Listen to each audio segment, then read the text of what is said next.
This is Rambika, your teaching assistant data science. Welcome to Simplion as class for data science with R. So we'll be conducting our session from 8 minutes from now. So we have a trainer Abhishek who will be we have a trainer Shubham who will be taking this session.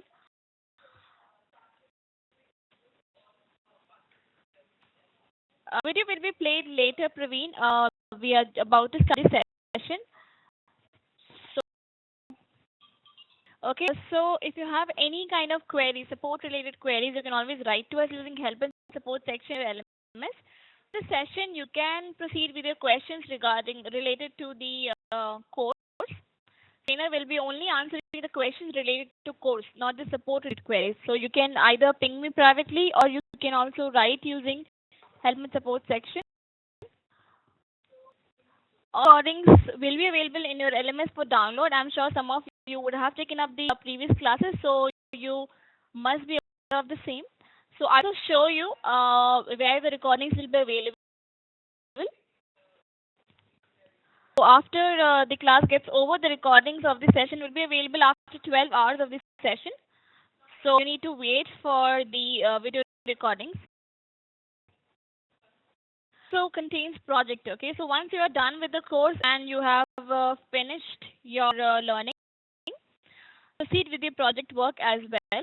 So I'll also show you where a project has to be submitted and what all projects you need to work on.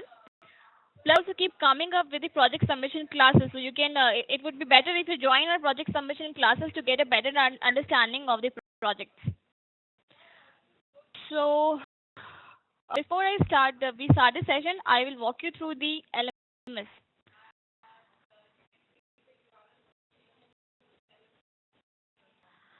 Shubham? Hi, can you hear me? Yeah, I can hear you. Good morning. Good morning. Before we start the session, I will walk them through LMS. So can you please allow me 5 minutes? Yeah, please do. Yep, thank you.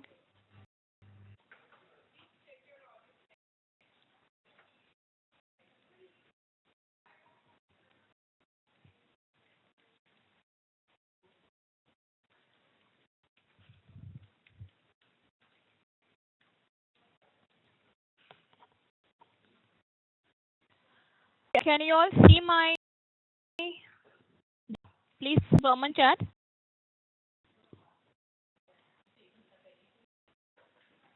Thank you. Log into your LMS using your login credentials.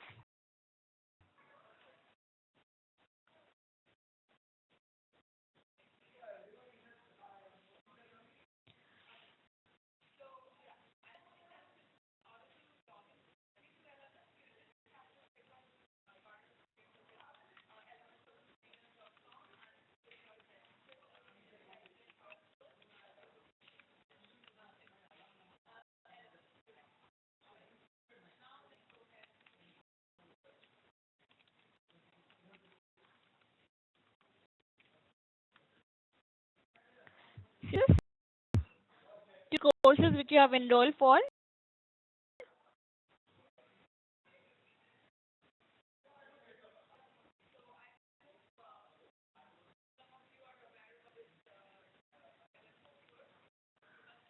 I have taken data science course, so we can check the data science course.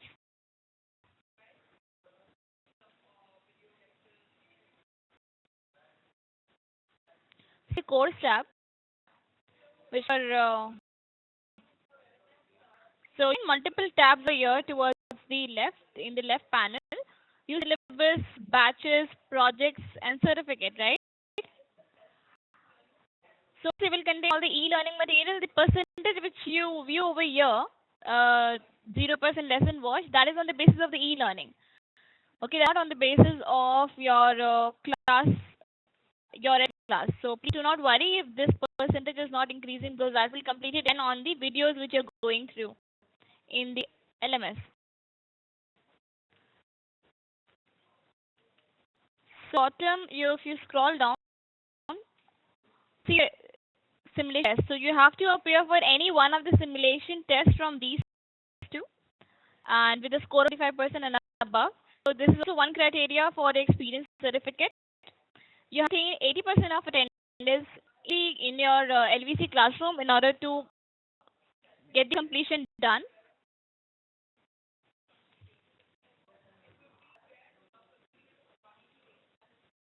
You will be able to view the batch you have registered for and the recordings. You see the blue line over here, the download recording option. You just have to click on this.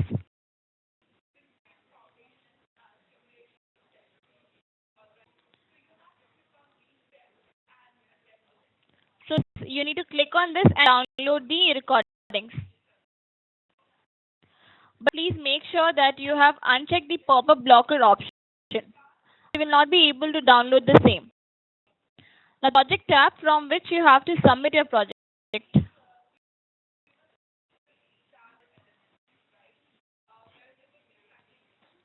Subject tab. So for data science with R, you have to submit one project.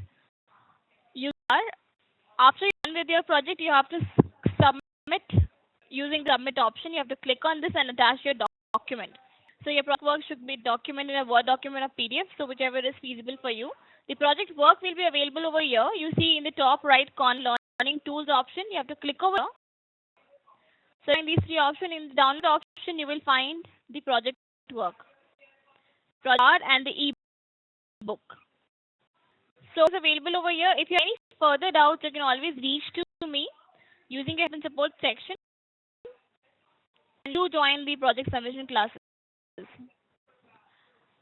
Without wasting any further time now, I'll be giving the presenter access to our trainer.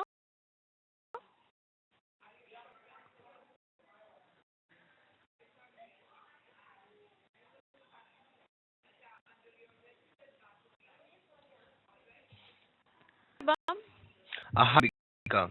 You can start your session. Thank you. Thank you. Yeah.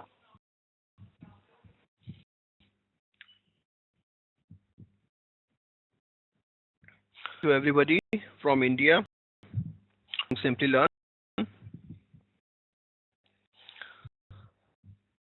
First class for data science using R.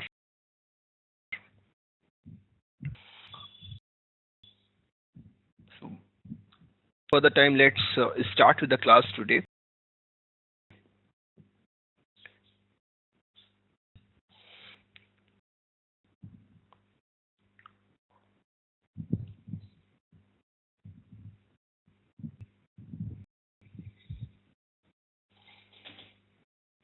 So the first class, it is very important for all us to know each other. For the live virtual classes,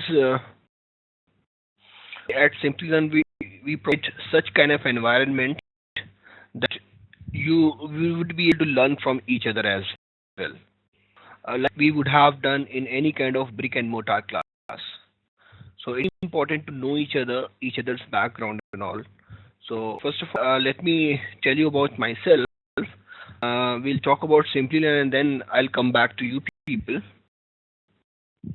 Introduction. So as far as my introduction is concerned, I have been training. I have been into teaching since a long time.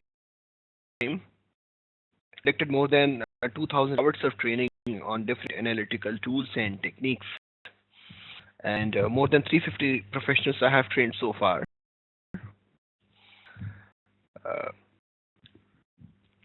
So back, I used to visit different companies, their premises, and I used to conduct workshops at their places. That way, I conducted workshops on different analytical tools and techniques. Citibank, Through India, H Global Analytics Services, ITC, PwC Diamond Consulting, UB Group, Morispath Limited. So different companies I visited and used to conduct workshops, and later on I cooperate. As far as my expertise are concerned, I'm a subject matter expert on SAS, PSS, Tableau, Excel. Worked on most of the tools of analytics in some project or the other, in some company or other. As far as techniques are concerned, statistical modeling and learning is my day-to-day work. Currently, I'm a part of six team within the surveillance of business strategy execution team of uh, leaders in industry. From work, my interests are running, cautious. I like writing. Next year, I'll be publishing my book on analytics using SaaS, exploring new places and people. So that was a brief about me. You'll get to know more about me once we will go on in the sessions.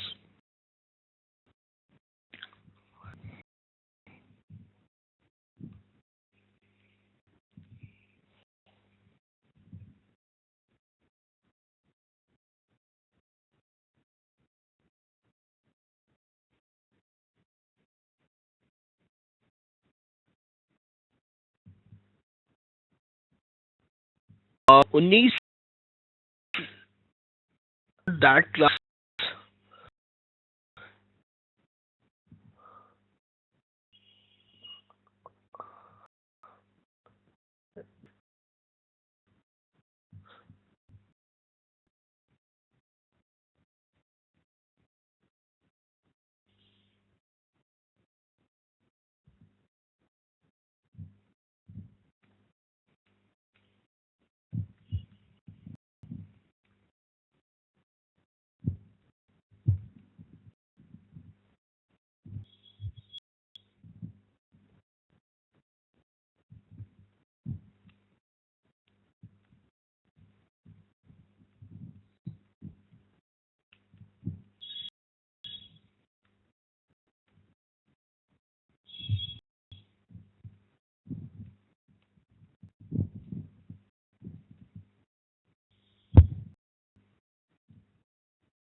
Simlearn has more than 400 courses and it produces more than 10,000 new professionals every month. As far as its presence is concerned, we are present in more than 150 countries.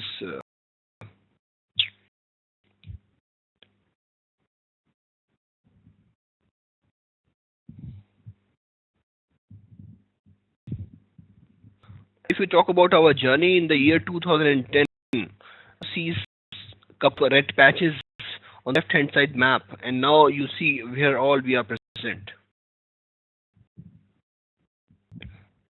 We are one of the largest collection of accredited certification training in the world.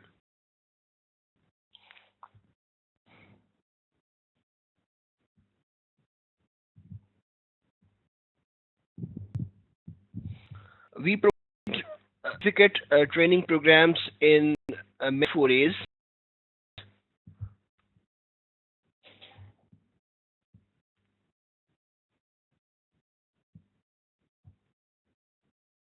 In digital marketing, big data analytics, agile scrum. There are many where we provide training. The online classroom pass. It is a fast to your career upgrade, fast your career, your pay, your place. It is convenient, get quality, high value, and assured success. I tell you people about the master class and develops a unique and tested learning, keeping this industry trend in mind. And master program, if you talk about, we have master program in many folds. You see data science, PPC specialist, IT services expert, SEO specialist. So in master program, we structured the course in such a way that a person can start from the scratch and can reach to the MA in the minimum possible time. So structure is formed in such a way that you have a logical bent of mind and start from the scratch. Some very challenging real life projects which are scores. If to all those projects, those to make you industry ready, also guide you how you groom yourself to become industry ready professional. So my classroom program are designed for that purpose. Program spread the joy of learning, help your friend get ahead, trained with your team, refer your friends. It's easy. Just enter the email, share your link socially, invite your friend in other ways as well. Share on social media, share your link, and if your friend enrolls, you will also benefit it. Very important project mission, because we all have to really apply the concepts. We are not here to pass any exam, so we are not in the schools. So it's very important for all of us to be apply the concepts in the real life problems. Something I mentioned as well. So projects are taken very here. You have to submit the project. The details will be shared with you by the Get Certified team. If you need any support, any help regarding the projects, you can always write us over Simply Talk for help and support. There are mentoring sessions as well, and you get consultation from our global teaching assistants. Uh, it is important that you are all the classes. If you're not able to attend any of the classes, it is advisable that you go recordings before you come to the class, because all the classes are so stitched together. I told you we have a very good structure, but you have to follow that structure. That you have to attend the classes, and if somehow you are missing the classes, you need to go through the recordings before you come to the class. To motivate you people further, we have this program in which we select the best participant. The eligibility criteria are attendance, and interaction. Since these are online classes, it will be only a one-way communication. Class will become very monotonous.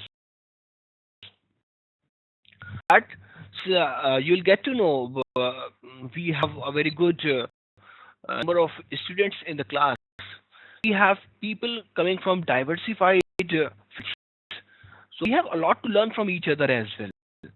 So always you people, I always encourage you people to come forth with your point of view as well, because you might not be having analytics experience, but you must be having the experience of your industry. So when I'm talking about that particular industry, I would encourage you people to come up with your suggestions, your point of view, because it's all about the application. It not be a one-way communication. I think all of your queries what will put to chat. I'll be asking you questions, and I'll be keeping a track on who is answering. I request everybody to give your responses at least. Keep engaged in the class. Our 4 hours of class thing you only listening to me will not help. Class is all about introduction. These introduction are actually used throughout the sessions. So better focus in today's class as well. There'll be people in the class who know many things already. For them, I would say you need to have some patience for this today, and you can share your experience in that way. You might be knowing a few things, but there must be few things which are new to you. So I suggest keep attendance upright. You keep participating in the class, and give responses to the questions which I ask. Whose winner can choose to get 60 days access to online self-learning course from any category that Simplilearn offers. It's a very good deal. Ground rules. The session would start on time and not wait for all the participants to join to ensure there is enough time to cover all concepts. So I'll definitely start at 9. I suggest everybody to log in at least 20 minutes before the class. If you have any audio issue, any issue, then you will have enough time to resolve that issue as well. Otherwise, start of the class, if you are typing, I'm not able to hear, I'm getting this problem or that problem, it really disturbs everybody, and you also not like to kill everybody's time as well. So you join 20 minutes before the start of the class. I highly appreciate people who joined earlier, and then asking to repeat, to reiterate is again very disturbing for the class, and very some for me, be completely breaks the flow. You are for a trainer, for a teacher, you can understand. Everything depends on the flow. I'm explaining some concept in a flow, and all of a sudden I see one pop up that please repeat from from the start, or can you please uh, visit quickly what you have done so far. That will be very annoying. Avoid those all things. Or if you some real genuine problem of joining late, then please wait. Have some patience and wait for the recording. Part requested to use chat box, so there are many options. Like you can use QA box as well, but I suggest not to use that. Let's use only chat box. And in chat box, please select all participant option before you send across your chat, because I want everybody on the same platform. Unless you want to communicate to me for some personal thing, something privately. Otherwise, let's keep everybody on the same page, because you ask me privately, you will select mine, and then you'll ask me privately. You will get to know what answer I'm giving to. Okay, so let's use all submit option to communicate. End of the session. Once I'll end the session on browser only. One survey populated. It's something very important for you people to fill that survey. It's for both. Things are not going the way you expected. If the thing not going the way you write that, going the way you expected, you should write that as well. In both cases, it will help us. A 10 break will be observed after every 2 hours of learning. So at the midway mark, we will observe a 10 minutes break. Before going for the break as well, we will launch one polling activity. 3 you need to quickly answer. That will be about the pace, how you are finding the class by the mid time. Very important, because we have to make this class great. Okay, it is not only my responsibility. You also need to give feedback so that I can customize the things accordingly. Any query suggestion, you can always certified team, or can raise your request on help and support. So it's a brief about me, about Simplilearn. Not your time. for me to get to know about the class, type of experience you people have. So, in introduction, I want you all to type. Don't wait for others to type. Then I'll be speaking on your behalf. Your introduction, uh, include name, your of experience, and your past experience related to analytics. If you have any programming experience, if you have done any statistical modeling, uh, if you have statistical background or not, anything. As I mentioned, you only need to have a logical bent of mind. But yes, for my understanding, it is important. And please type all the things in paragraph and then hit enter. Otherwise, what happens? You will enter my name is XYZ, and you enter, and just after that, somebody else will enter. It will be a lot of problem. I want you people to quickly write your name, then of experience, then past experience related to the course, and then enter. Or go.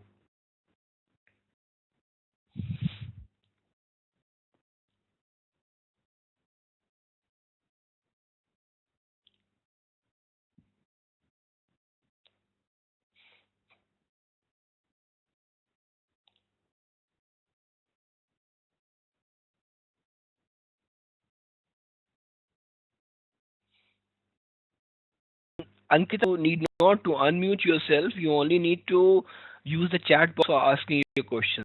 You get to you get to familiar with these all things after session.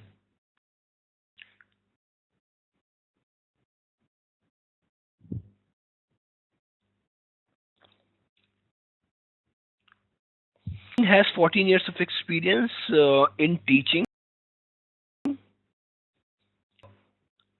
What or which subject you teach people on, Praveen? Uh, is my SAS student as well. She has years of experience, knowledge with regard to R in HR. Anga is working with American Express. She has years of experience, SQL and Excel. She knows.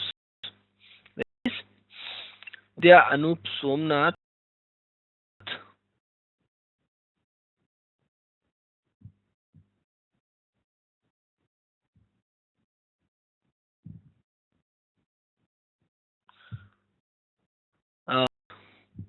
He has 1.5 years of experience in the industry, little knowledge of R.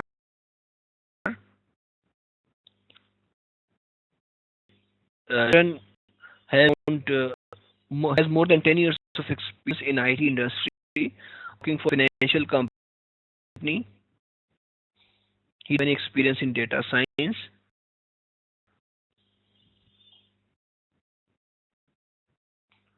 George, I hope I am pronouncing your name correctly, has more than 8 years of experience in Oracle development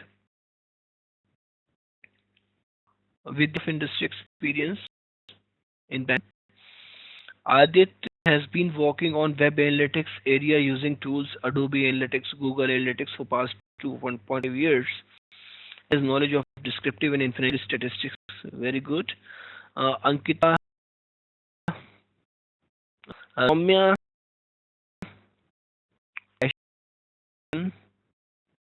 okay. Amit Dhankar has 5 years of experience in IT industry, no experience in analytics. Has been teaching computer science. Great. Nayan Manohar has 10 years experience with TCS, and he has knowledge in SQL, Excel. Great. Siddharth Khare has 10 years of experience in market research, SQL, Excel. Those has more than 15 years of experience, sales consultant, interest in analytics. Here, no prior experience in analytics education, MBA. Great, Nikhil. Good to have you here. Shanath has 18 years of IT experience in data warehouse, data modeling, and ETL integration. Recently, he attended data science with SAS, no knowledge. Maharaj with Flipkart for has been working with Flipkart for past years. Knowledge in R, currently working in Adobe Analytics tools, web analyst. Okay, so around 2-3 people from web analytics background. Good.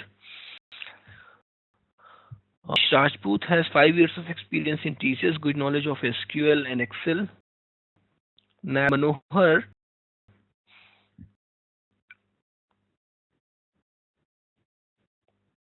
Pare, who has 5 years of experience with TCS, have knowledge in SQL.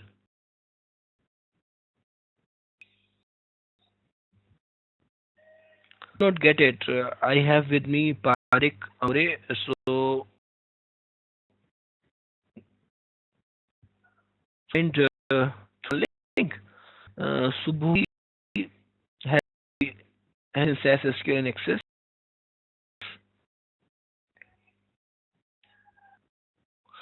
Tech basics, SQL, little knowledge of R. Okay. We have market research, basic knowledge of SAS, SQL. By 14 years of experience, new to data science platform, new to R, working with BI tools like ODI, OBEE. Has years of experience in CRM and programming knowledge in .NET, Java, Analytics. Good. Sagar with American Express, 2.5 years, more than 2.5 years of experience as business analyst. Navjot Singh Arora,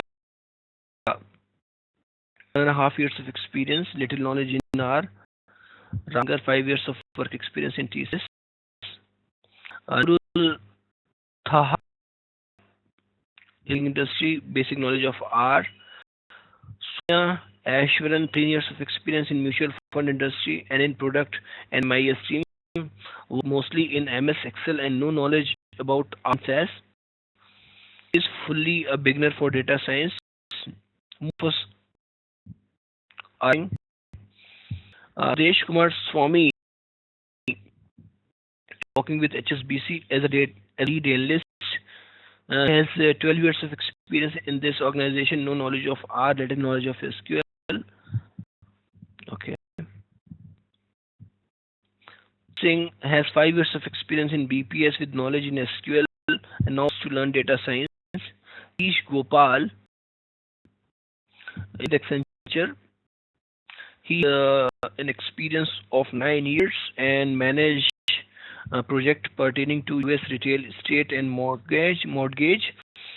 Every I need to go with lots of data with team as well as projects, and I have heard analytics helps us to work with data efficiency, so that's why I have decided to join this course. I don't have any experience in programming but have some experience statistics which I learned when I enrolled for Six Sigma. Very nice.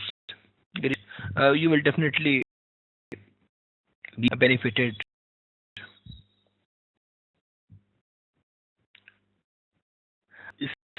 Iskaria, I believe is better now. Iskaria. Iskaria. I to pronounce it better. Thank you so much. Kiran Guru Raj has 23 years of experience and managing multiple business units. Was working on data warehousing earlier, not hands-on from past 5 to 6 years.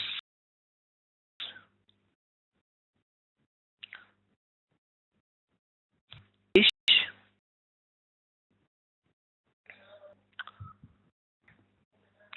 has 10 years of experience in support, cloud application, financial services, and he has expertise in SQL, ETL, Excel, VBA.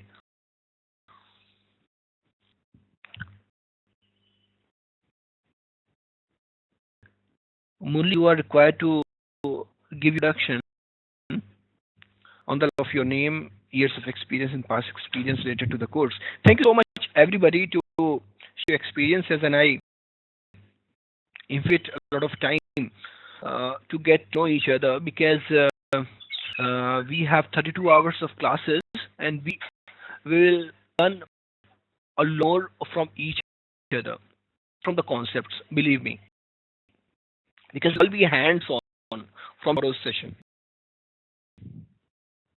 It will be introduction. We will get to know, we have gotten to know each other. We get to know about the zone, what analytics is about.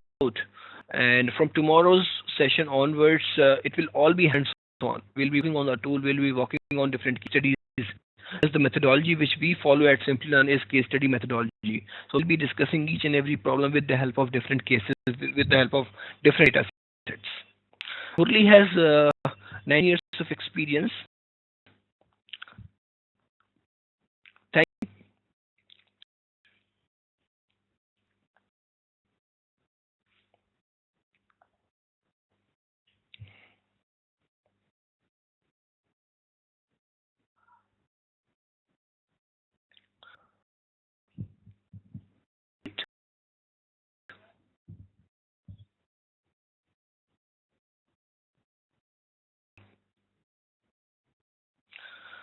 The very first thing is to use each other. That is done.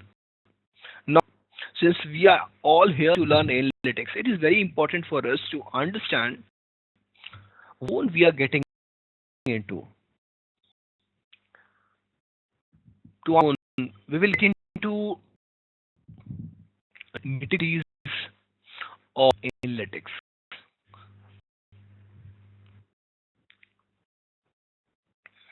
Okay?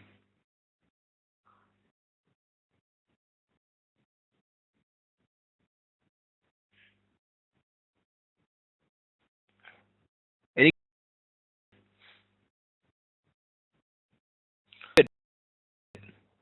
You'll be able to unmute yourself. Whatever you need to ask, kindly send across this chat window. Okay. So we mute everybody so that we can avoid background noise and echo and all. Okay. Over the chat window.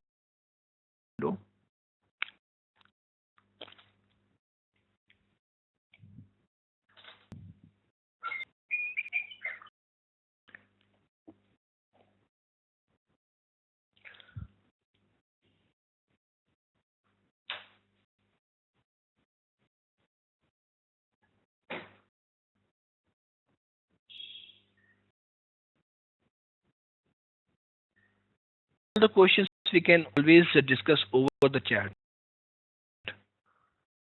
Time for me as well in the line see classes, and it actually does not cause any problem whatsoever. So everything can be discussed over the chat. You only need to have open set for type of classes.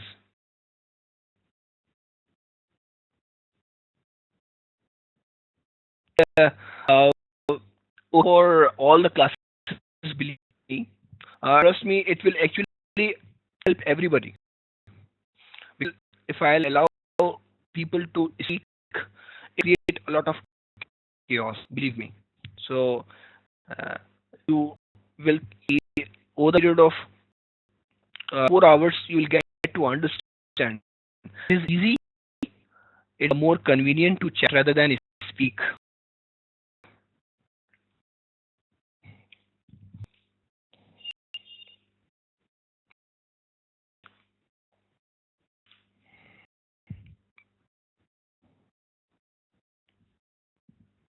So all these classes, this is the bottom line.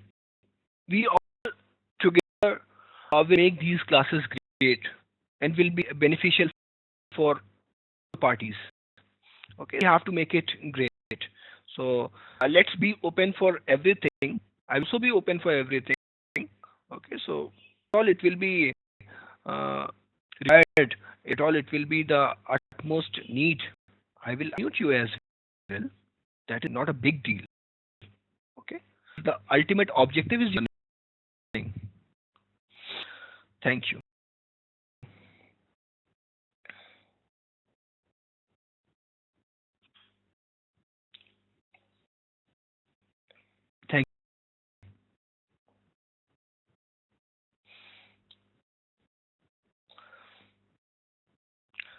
business analytics, what analytics is all about, where all it is used, discussing some case studies, some of my as experience as well with you. So today is about this. We're discussing what all we are going to discuss in these all classes. So some businesses continue to operate in the traditional way. However, nowadays all aspects of business data and are equipped with data collection. Of the data has led to increased interest in the methods of extract useful information from data science organizations in every industry focus on exploiting data for competitive advantage. So what this alliance basically wants to convey is importance of data analytics. There are many industries people had this opinion that analytics will not be able to help these industries. Example of IT industry, IT services industry.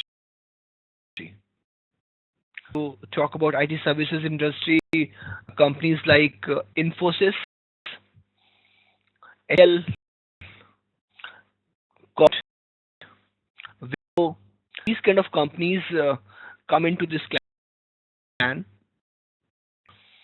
Apple always used to think about that the business in these kind of companies, like services industries business, is about relationships. It is not about data not be able to help much. Period of time, the person of the people changed, and they also adopted analytics as a driver as a for their strategy creation, planning. I have those examples where analytics helped in these kind of industries as well.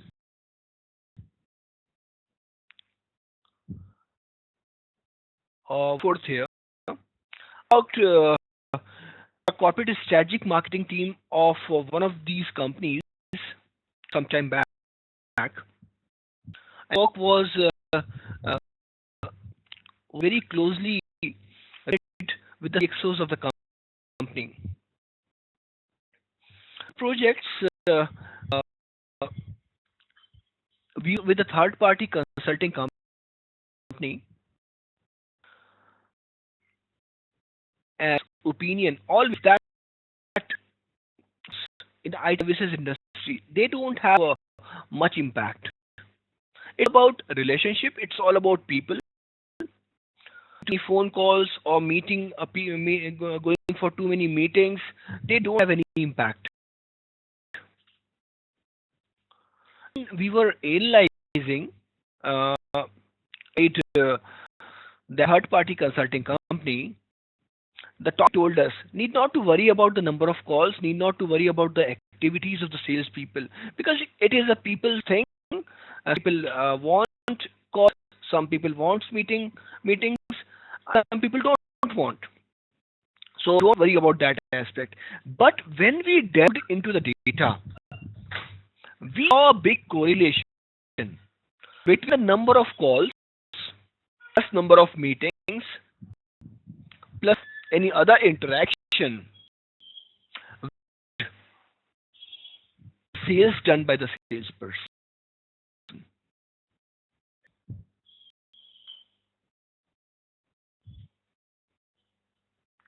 To that,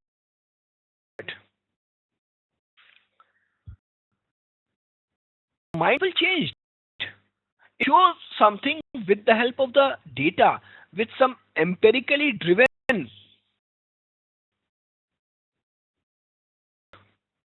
They tend to listen to you. Actually, gave it a value that yes, number of calls, number of tractions, number of meetings have their own significance. And their own significance, the sales people should know what are doing, what people are doing. So it's about relationships, but it's about how we are communicating with them, how frequently we are interacting the with the clients. It has its own importance. Actually, happened after that resulted into many things. In that company, uh, they had internal tool to record the activities of the salespeople. And after this analysis, they a platform called Salesforce.com. Many of you must be aware of this tool platform, cloud-based tool. So Salesforce.com was implemented in the company, and salespeople were asked to explicitly mention about activities, the calls they have made, what the result of that call, if they have gone for some meeting, what was the result of that meeting. So everything was recorded after that. And people started analyzing the results. So that's a big thing. So that is what I want to convey here, that the industries which used to work in a very traditional way, they came along in streamline of analytics, and they started collecting the data, because data collection is very first step of analytics. If you have the data, what will you analyze and what for you will analyze?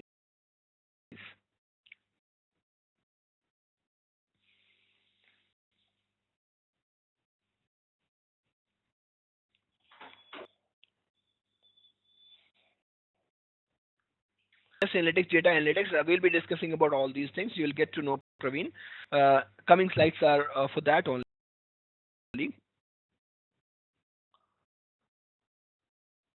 Anybody?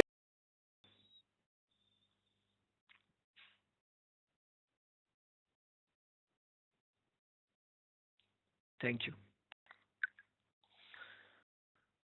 So analytics has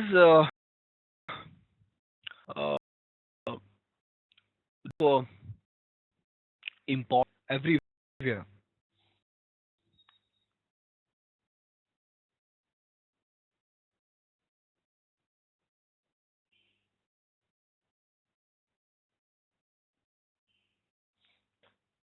Telephonic calls to clients with no records kept of telephone calls.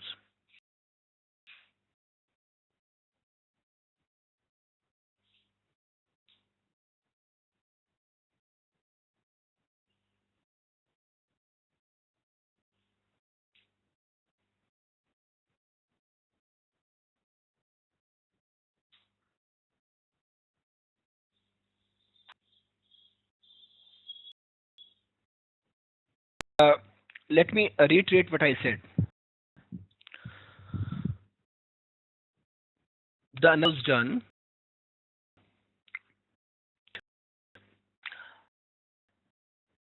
find affecting the sales of a salesperson. That in that analysis, of interactions basically with the pets be highly correlated with the sales. That's the analysis done. Okay. So people had this misconception in their minds, the number of calls, number of interactions, number of meetings, they don't have anything to do with the sales. Ownership has value. Through this analysis, we go understand that number of calls, number of interactions, they have their own importance. They have a high correlation with the salesperson.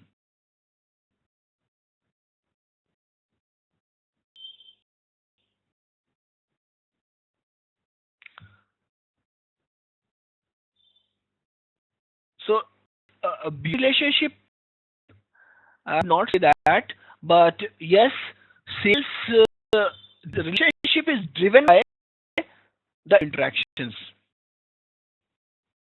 Yes, is the bottom line. Yes, you have to have a very good relationship with the prospect, with the client to get the deal done.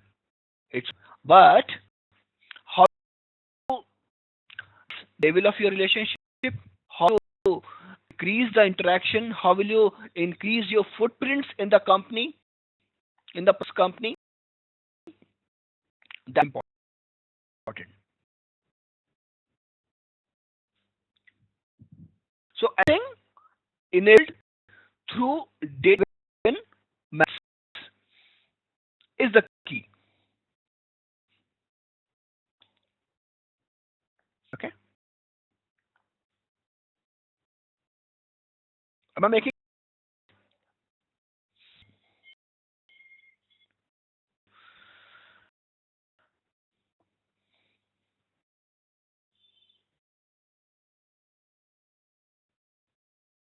I have kept this chat box right now.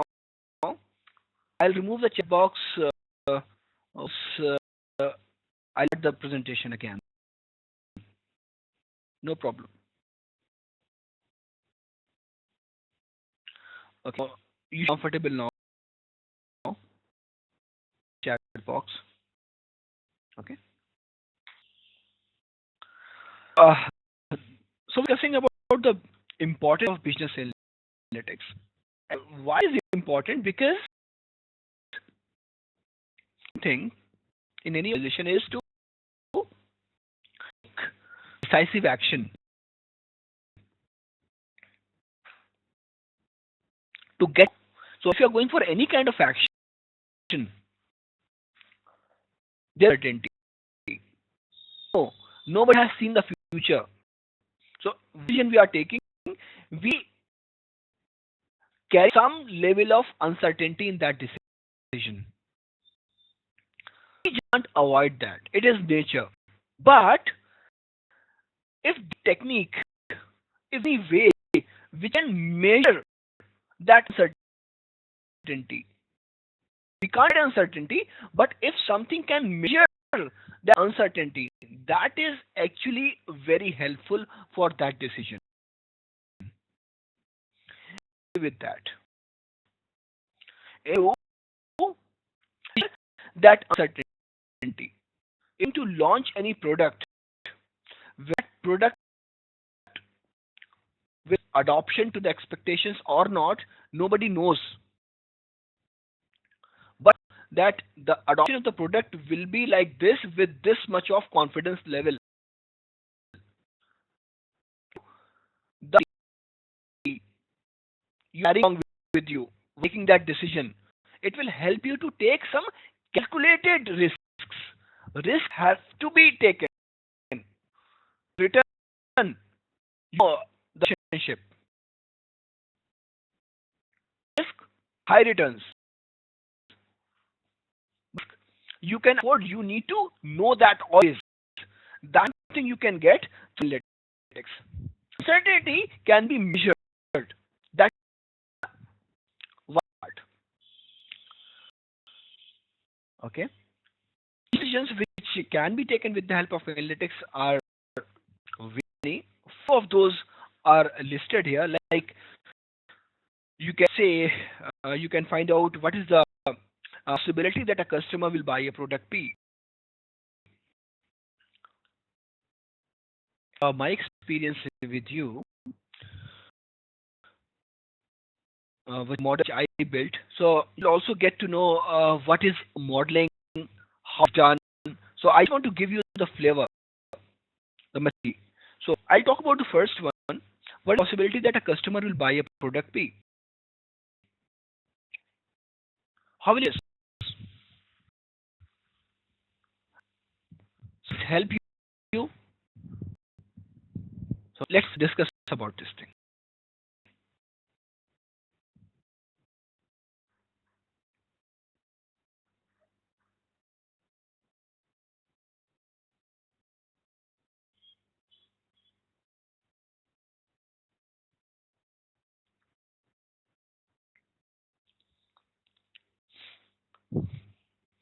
Basically, I handled one project in which I was required to analyze the deals.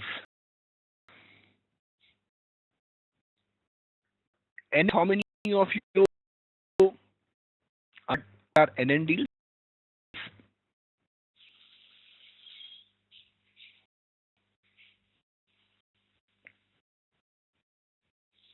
Okay.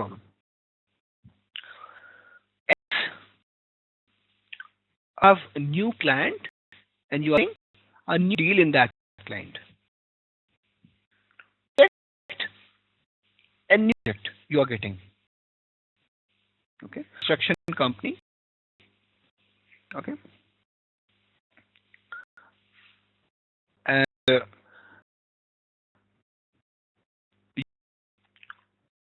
deals.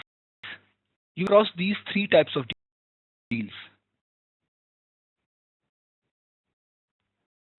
Business.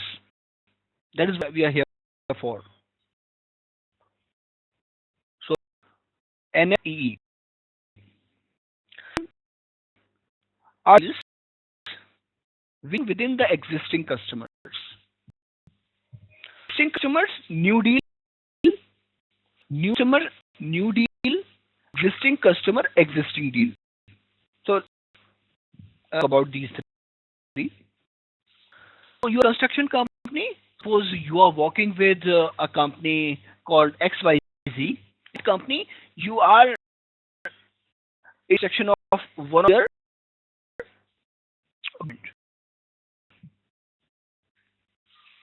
Okay. You get to see one opportunity in that XYZ company only to build another apartment. The deal.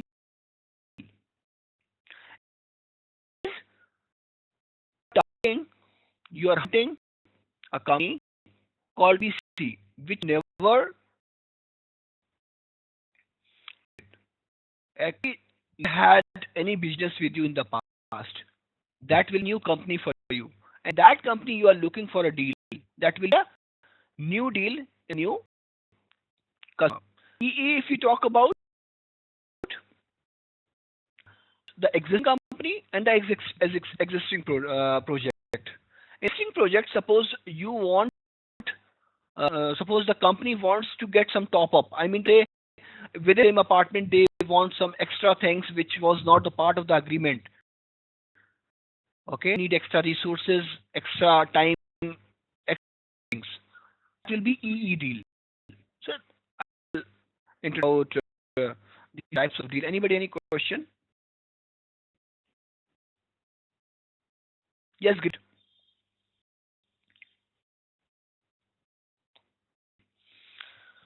So, NN deals are a cause of concern for most of the companies. For existing companies, for EE and EN deals, they don't have mix generally. If they are doing good in those companies, if they are having some good relationships, they'll keep getting the deals. But hunting for the new customer, new at something a lot of for companies. And in that company, the consulting project I got in that company, the NN deals used to be a big deal. So we want to understand what is going wrong. Only about the number. It's not only about that probability. It's not only about the chances that product be or not. It's about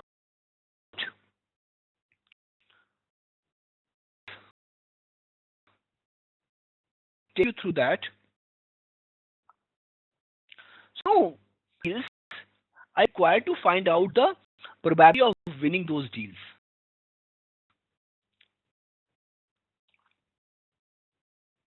So for deals,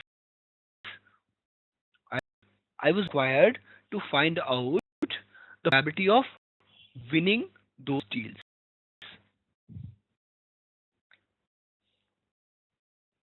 Right? Of the past. The and whether we won the deal, or we lost the deals, or about the deal. Third thing is coming up here, about the deal. So we lose, you understand. There is a third category, about. Win nor lose simply means you might not be having the capability. So in that case, it's not about the company, it's about the capability. So if you don't have the capability,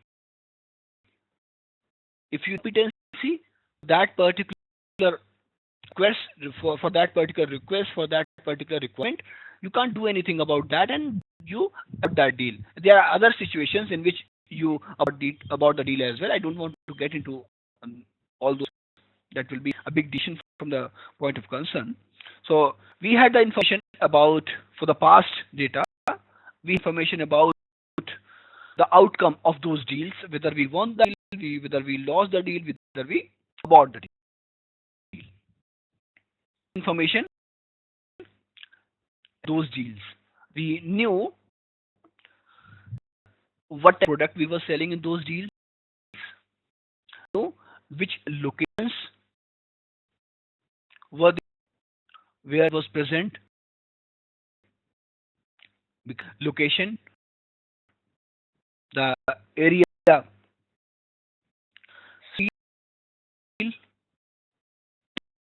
deal, the market opted for that deal. Different factors were there, and had output whether we won, lost, or about the deal.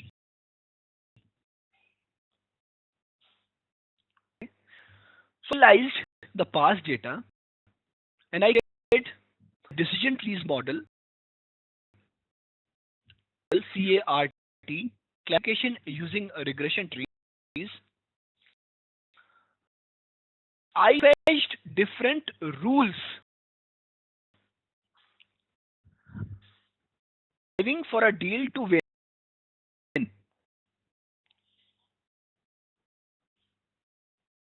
I got to understand that if is of size between 10 million to 15 million, if the deal is from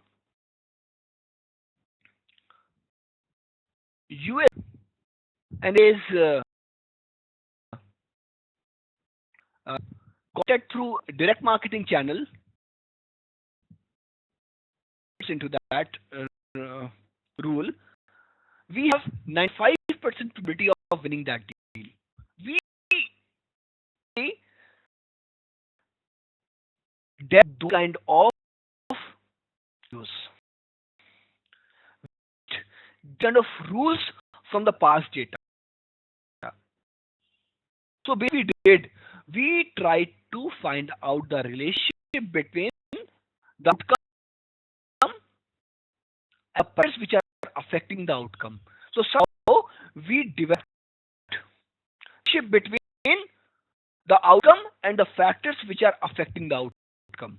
That relationship we developed from the past data.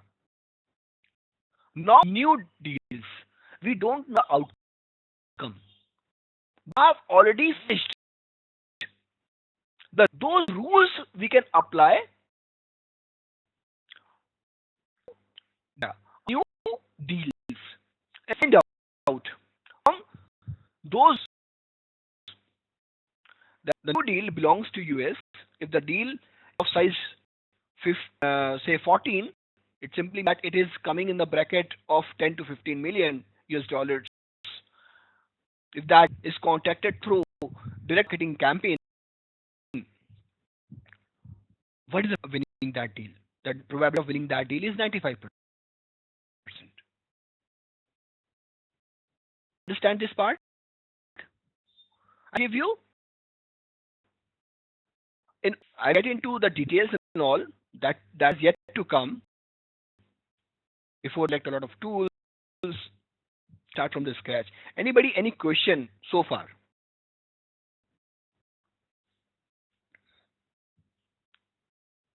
Thank you. So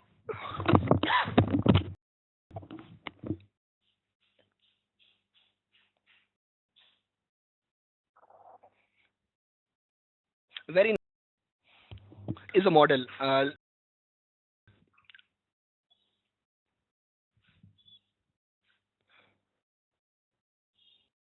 Yes. So these all concepts with the data as well. Let me spend a minute talking about thing. I use this word a lot, so I might be using some jargons. So I'll try my best not to use any new thing.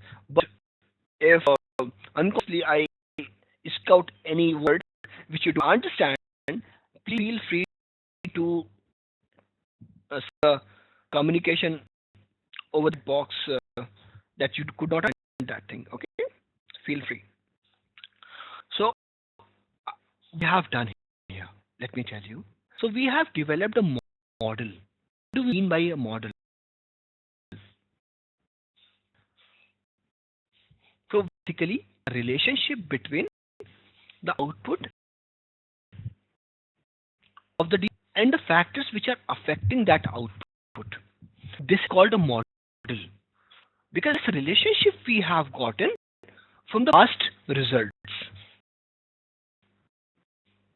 And we assume here that past will remain almost the same. That the base philosophy will repeat the trend philosophy. So model we call that relationship as, and model we use every time we want to find out the propensity of winning for any deal, any new deal. Okay, so that model. Now decision tree, if you talk about decision tree, representation of the roots which we fetch from the data. It it is representation of the relationship which derive from the past data. That's it. Okay, and we have done decision tree and get very deep into decision trees. We have to learn a lot in decision trees. Okay, CAST is one of the methodologies in decision trees. In decision trees, we have many algorithms to create decision trees. Kinds of data come up with different kinds of and we go out different techniques to deal with those complexities. So is a methodology is an algorithm which grapple the data I had at that time. So a methodology, the algorithm, the technique depends on two things. Which technique you will follow. So there will be many techniques. Which technique you will follow depends on two things. One is the data you have.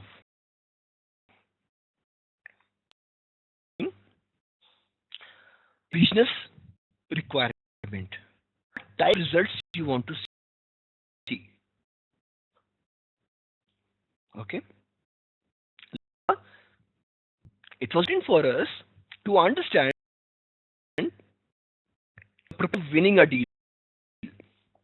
But that it's written for us to why not winning the deals. So very important for us to understand rules are driving a deal to win ahead at the same time. What are hindrance in winning a deal? What's wrong is the deal? So that we can eradicate those issues. We can handle those issues.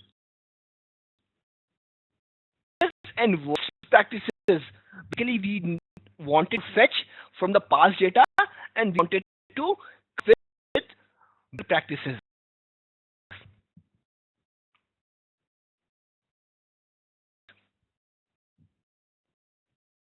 For that, we want to come up with the best practices, and this you derive from what done, what you always want to continue. What actually worked deep for you in the past, you would like to continue with that. And second thing is, what actually did not go well with you, what discontinue with that. You want to scrutinize that. That is what we did. Because geographies, because products, requirements, and cater that to in the past.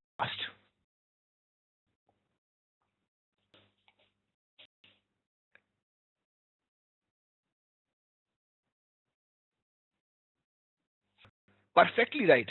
Defining the goal is very important. At part of the analysis, the problem statement, which is the most important thing. Problem statement, then you break the problem into the pieces and then you work on different pieces. So I'll be getting into all these things with the help of some examples. I've worked on many projects.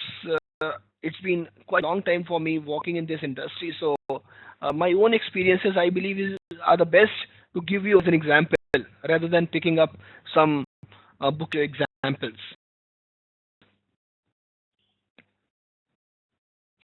So I think the trend with the past data basically.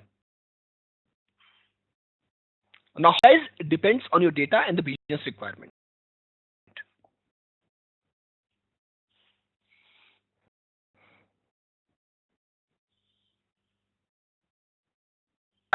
Not only about slicing and dicing the data. Slicing and dicing the data will only give you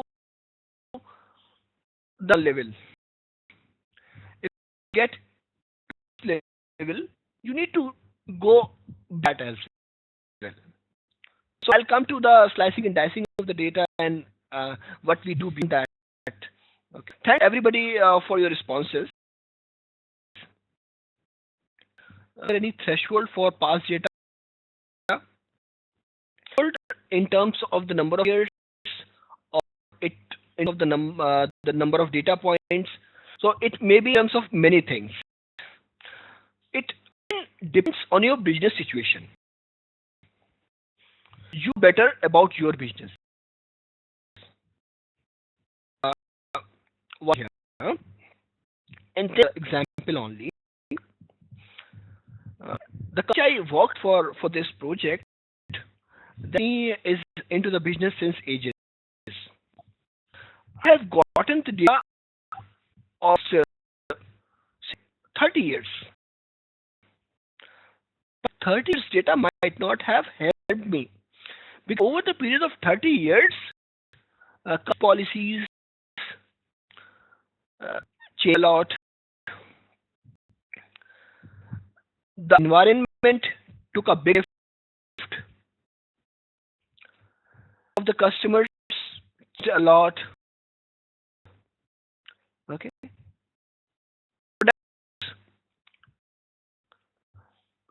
The form of propositions, packaging also changed.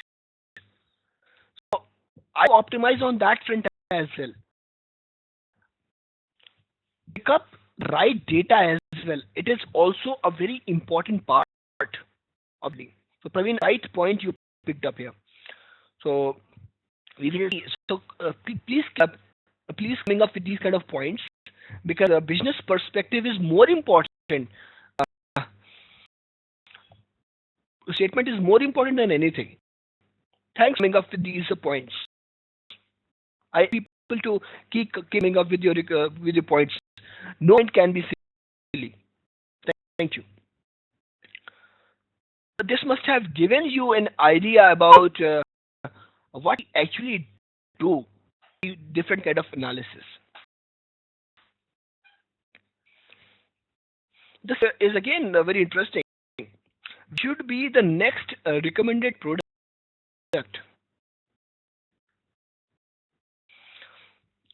How many do you know about the recommendation engine?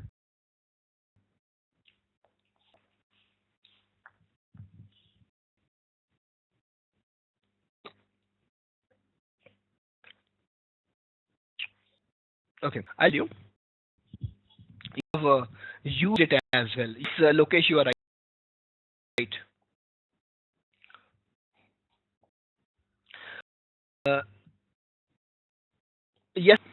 So in Amazon, or go to Netflix,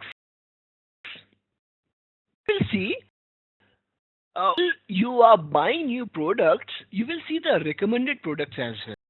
How come up with the recommendations on as well. On as well.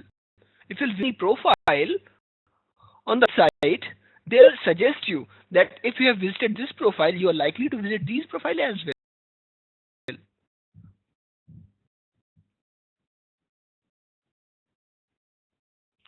Would you get to know recommended products?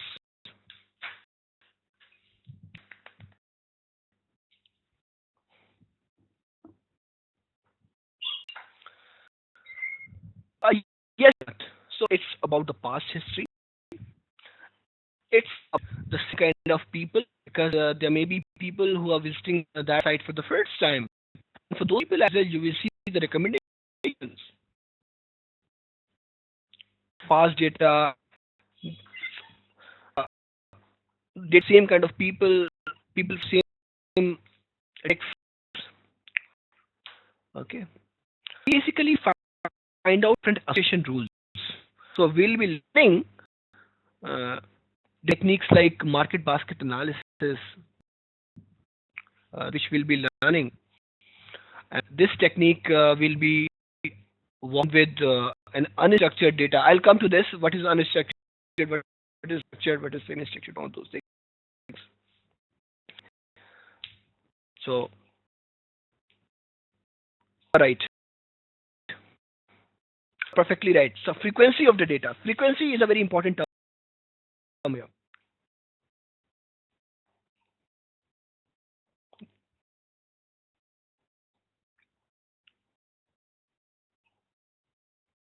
We will same information while we are checking the other details.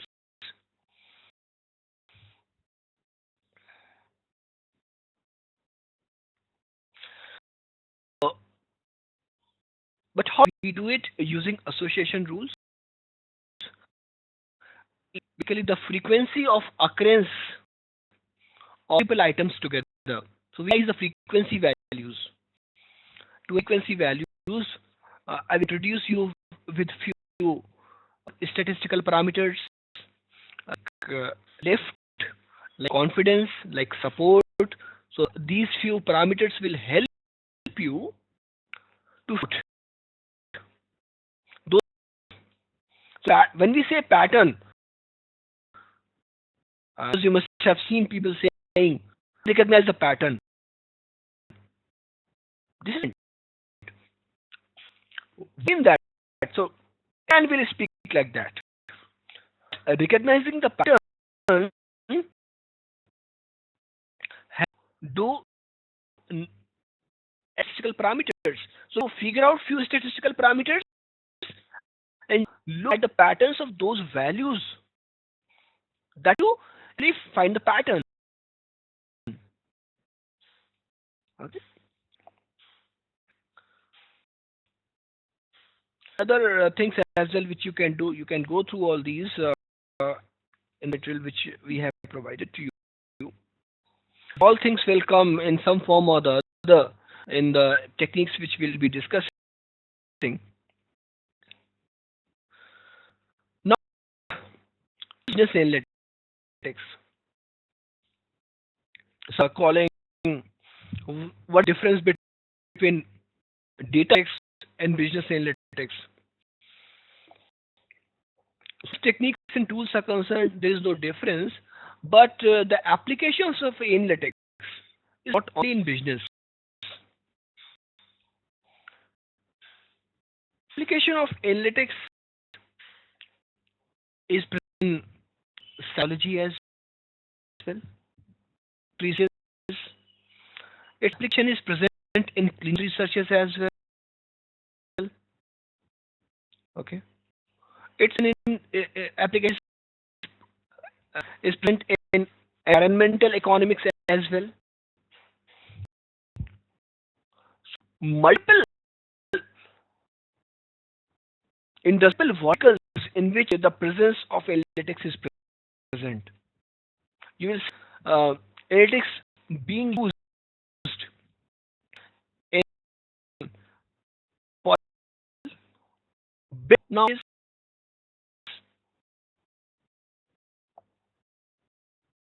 okay. Not only about the business. So when we say data analytics, it's a bigger canvas, and business analytics, the analytics is up in different business verticals. That is analytics. Okay. So business analytics, we call it as a scientific process that transforms data into insight. So two things here: scientific process and insight. What is a scientific process? Why we call it a scientific process? Anybody?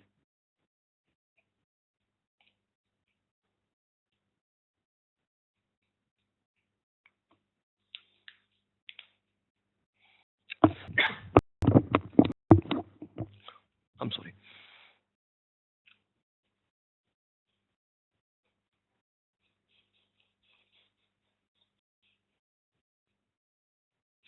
It is structured. Greece is use of formulas. You people are actually on the right track. You're thinking on the right track. We use algorithms. There are different methods to meet business objectives, which make it scientific. Techniques for investigating a phenomena. We are trying to get the output future from the past data. Techniques for investigating phenomena, acquiring new knowledge, and correcting and integrating previous knowledge. Each for your responses. So, what is science? Why is it a scientific process? As we all know, is when we combine molecule of hydrogen, molecule of oxygen,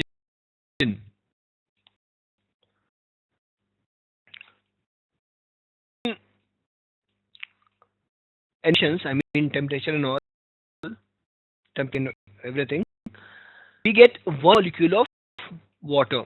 This is a scientific process.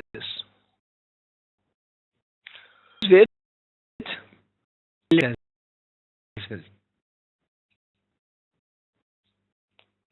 Create a formula, that is something mentioned by everybody.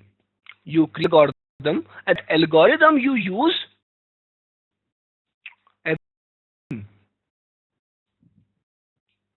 It is not something the fluke.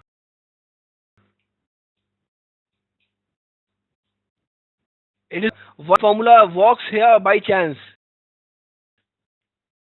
Applicable everywhere.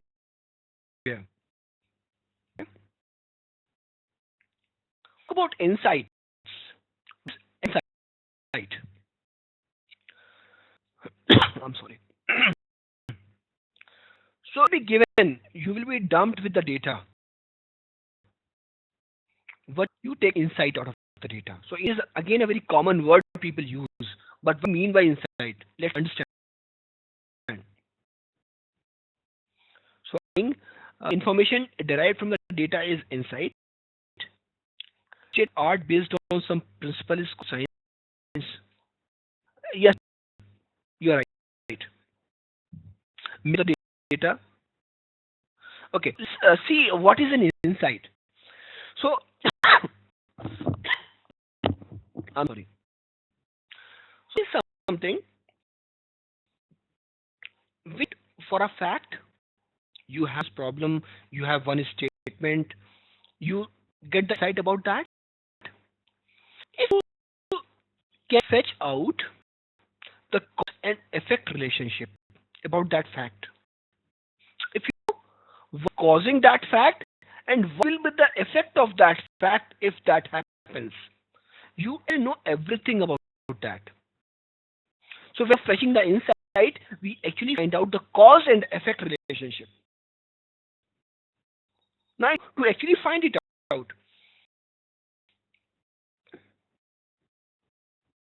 cause, and you then out the effect.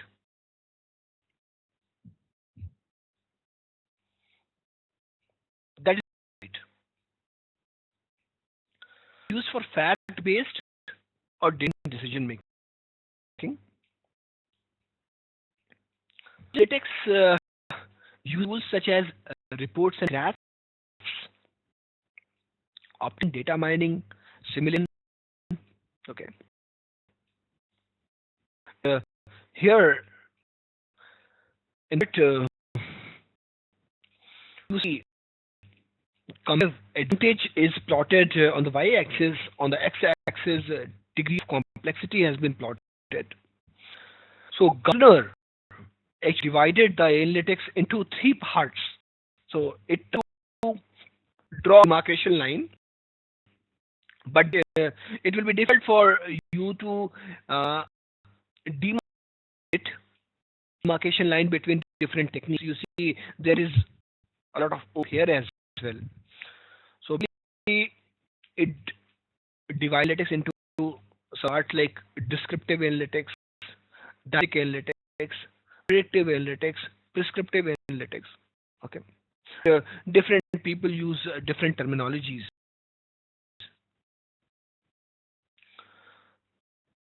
So prescriptive analytics is considered to be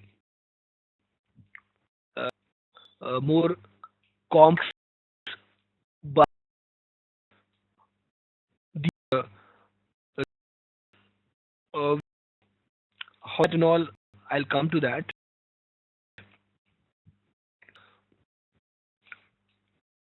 Okay, I believe nothing is like complex. It's about whether you know or you don't know. Uh, uh, because so people ask me as well at the start of the class sometimes, what is your educational background? You have been teaching statistics, you have been teaching SAS, uh, or Excel, SS, uh, soft, since ages. What is your background? So I would say that I don't have any statistical background. Uh, Electronics and communication engineer, MBA, and learned Alex in ISB as well. I'm an alumni of. So basic background I have. Whatever I have learned, I learned by going through different open source and learning that. Okay, this has been my experience that nothing is complex. It's about whether you know that or not, whether you adopt a right learning path to learn that or not. Main thing. So this was your motivation that even I am not from a statistical background, and so to any programming background. I programming in embedded systems only. If you talk about programming, C used okay for microcontroller and microprocessors. Just to give you a background of my educational background as well, and I'm fair good in the field of analytics.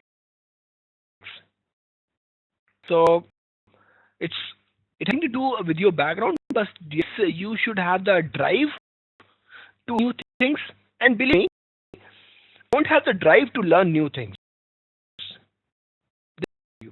You have to keep learning.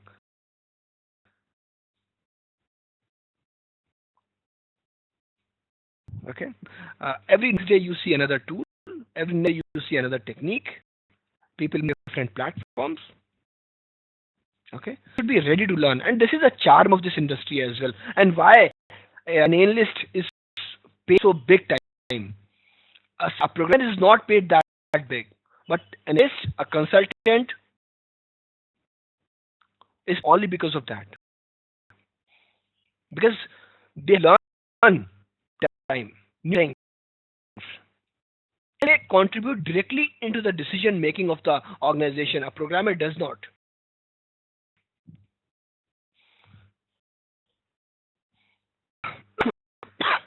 I would like to answer since you people be having in your mind. This is the first class.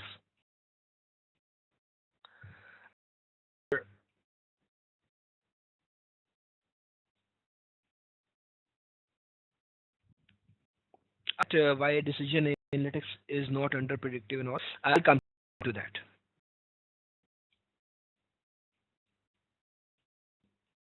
I'll worry.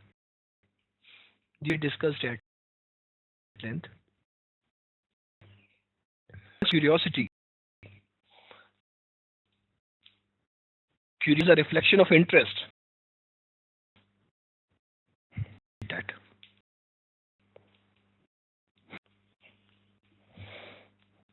Basically, if you talk about analytics, it has pillars.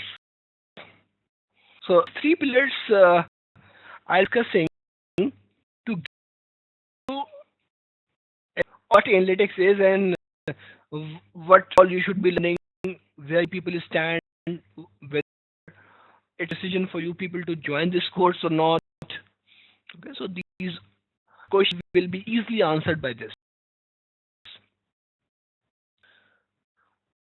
So let's pillars. So first pillar is the tool, is the technique,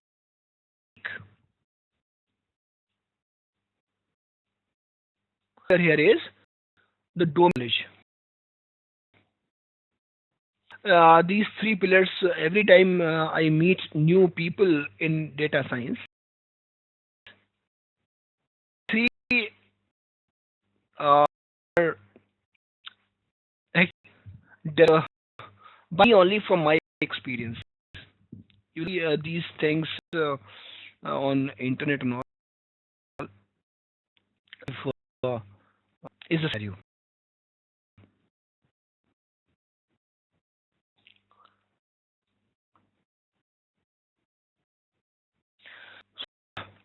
Talk about these three. Tool and domain. Talk about the example which we have just discussed. We did one example in which we had to predict the probability of a deal. We had to predict the probability. We had to probability that that deal or not. Okay, that was the basic thing. So that was why we did that. That was part of that. We did that. We'll come to that. So we answered by these three. To that, I analyze the data of the past. Data of the past. You need a platform which can store data. Why, when I say huge, why huge? Because you would always like to see any possibilities as possible in the past. Emphasize on this thing that you sample your data should be huge enough, big enough. Why? So that we can analyze, we can take purview policies as possible which have happened in the past, so that the we will make for the future is more precise, more preciseness, or more conditions, more scenarios, better prediction. But how you store that amount of data, and about storing that huge amount of data, it's about processing that data as well. How do you process that huge amount of data with precision? Because your numbers are not for one. Numbers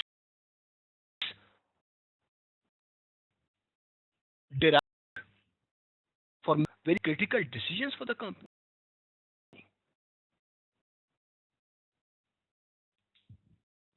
So you need a tool for that. So different tools discussing about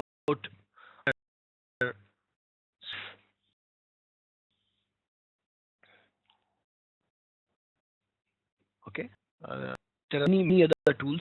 You have data, you have StatSoft, in you have uh, well, okay, so many tools in this particular field, and adoption of tool depends on many factors. I'll do all those things.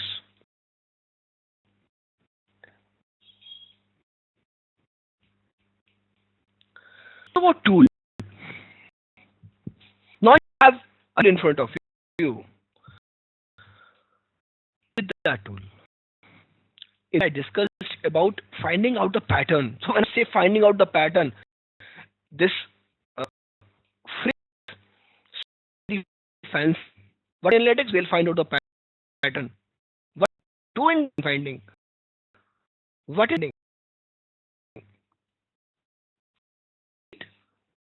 statistical parameters to investigate? You need to know the values of some statistical parameters. You need shape. For you need to apply some mathematical algorithms. So that mathematics part, that technique,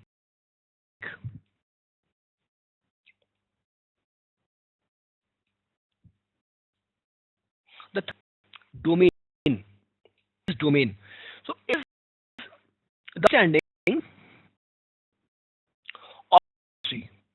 understanding of your subject, if you are into manufacturing industry, you should know inside out about the manufacturing industry.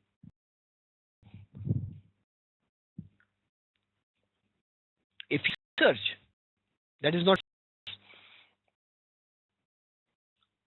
If you should make your subject. I would like to make a statement. Tool, you learn technique in a in any 1 year program, but don't understanding the business is which you acquire over a period of time. In all business knowledge in a 3 months, 6 months, a year or two, business knowledge you acquire over a period of time. This is a very important part of analytics. Get of this thing. Why? There's a behind that. Because doing a person who is just handling any tool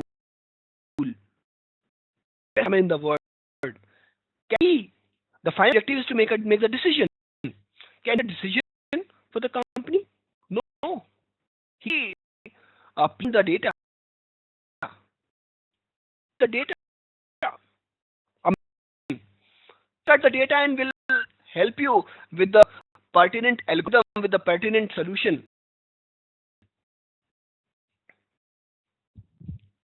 But people who have domain understanding, who business, who know the subject, they do and what two and X have done. Some think that ATEX is a black box. You dump some data to that black box and it will throw some decisions. Conception.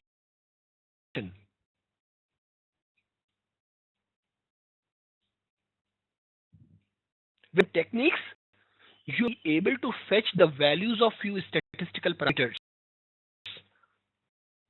But it is who interpret those numbers. So interpreting the number, so tools their own importance. Nobody can take away the credit from tool. Nobody can credit from techniques. Their own importance. Understanding has its own importance.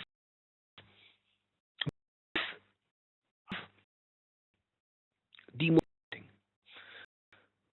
Vital parameters you have fetched from your tools and techniques, the value you should be able to interpret,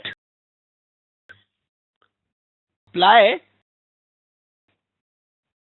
understanding those insights to the vision. I always say people who have some good experience they must learn analytics today, right away. And those people who have some very good experience, like just 15 years, 20 years, in will always see these kind of people join. They become very uh, radiant and they must be earning a lot as well. It's not about the money part as well. But it's something. The future is gonna be all politics. So survival as well. And people who have very good experience in their, if they have the optimum understanding of tools and techniques, they can spin for any company. Company can be completely indispensable resource.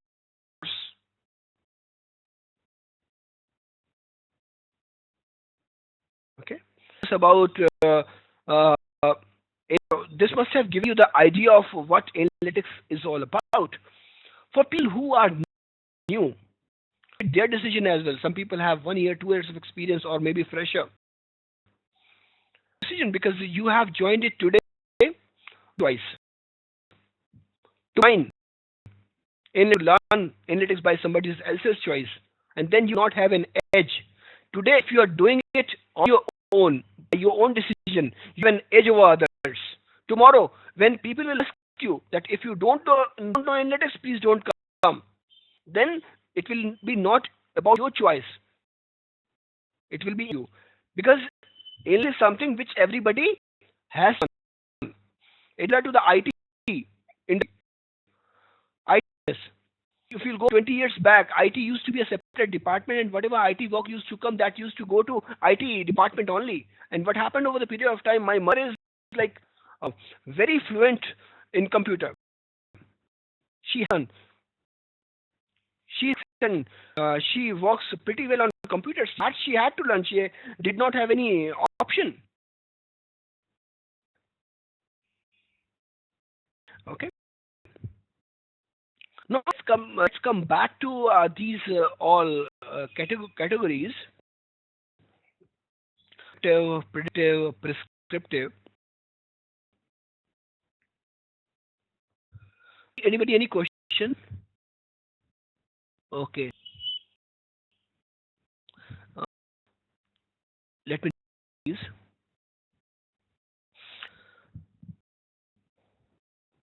RN says, yeah, I'll come to that.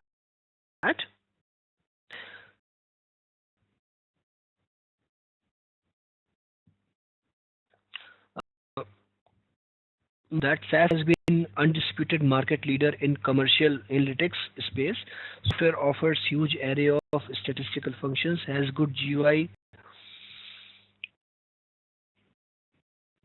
minor people for people to learn quickly and provide some awesome support. Well, yes, I completely concur with you, Murli.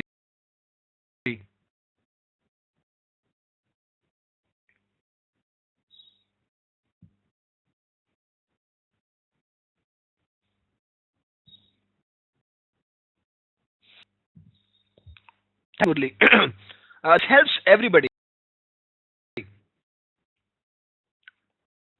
Read through what Murli has posted over the chat box. Very precisely written. Expect and encourage these responses from everybody. It makes a class alive.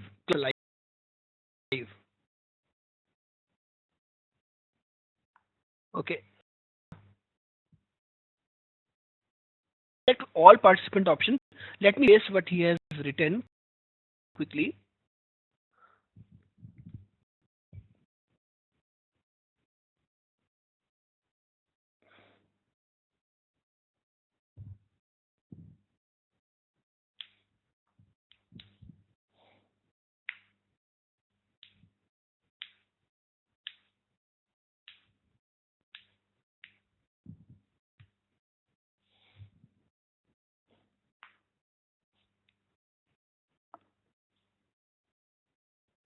appreciate these kind of responses.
Okay, so I'm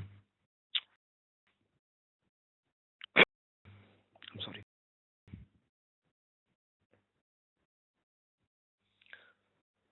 Here, some keywords have been mentioned: standard reporting, data query, data visualization, descriptive statistics, data mining, forecasting,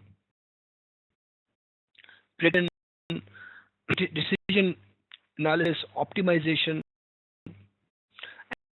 and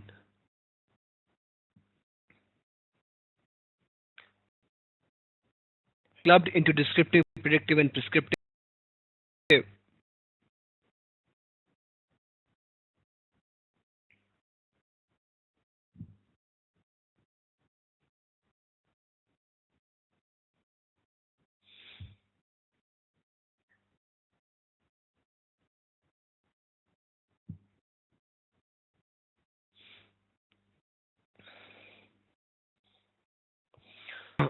I'll discuss about these all one by one.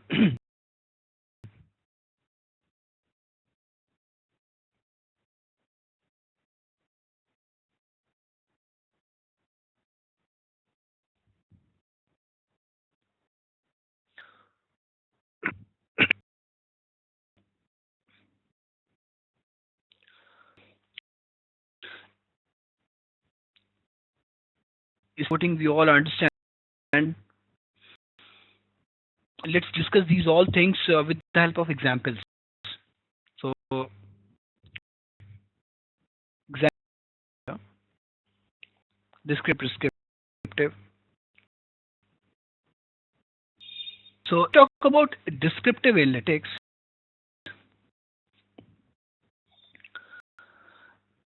You the answer of what happened in the past.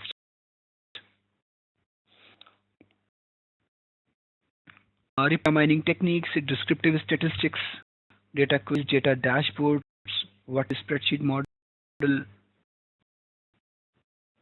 uh, do a what if analysis in Excel sometime if you have used Excel.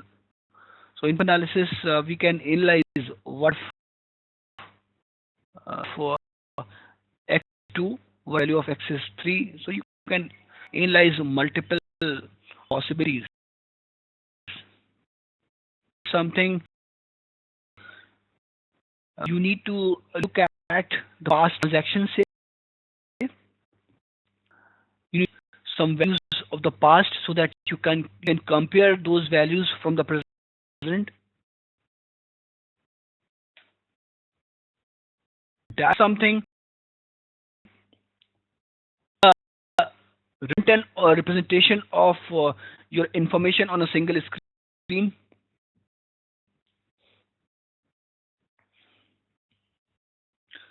Let me example here, which will help you on these concepts. I discussed this example in my classes. Gives a very good perspective of these all things.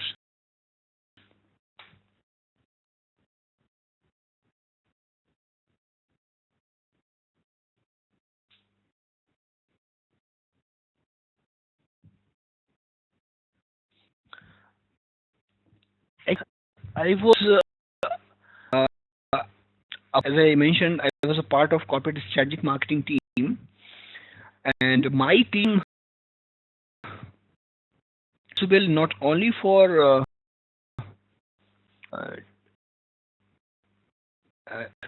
my also responsible for the data requirements of uh,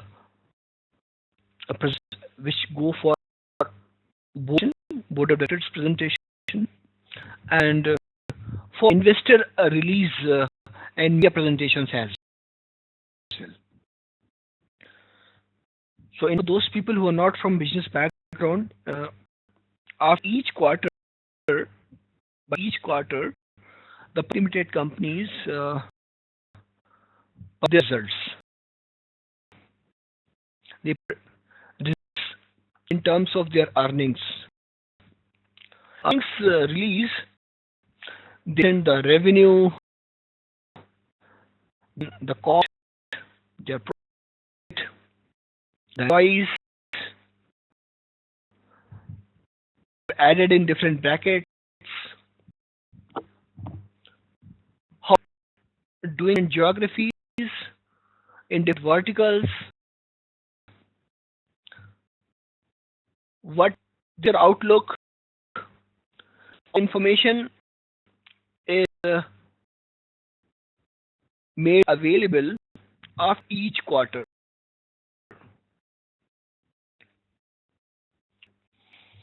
And at that time,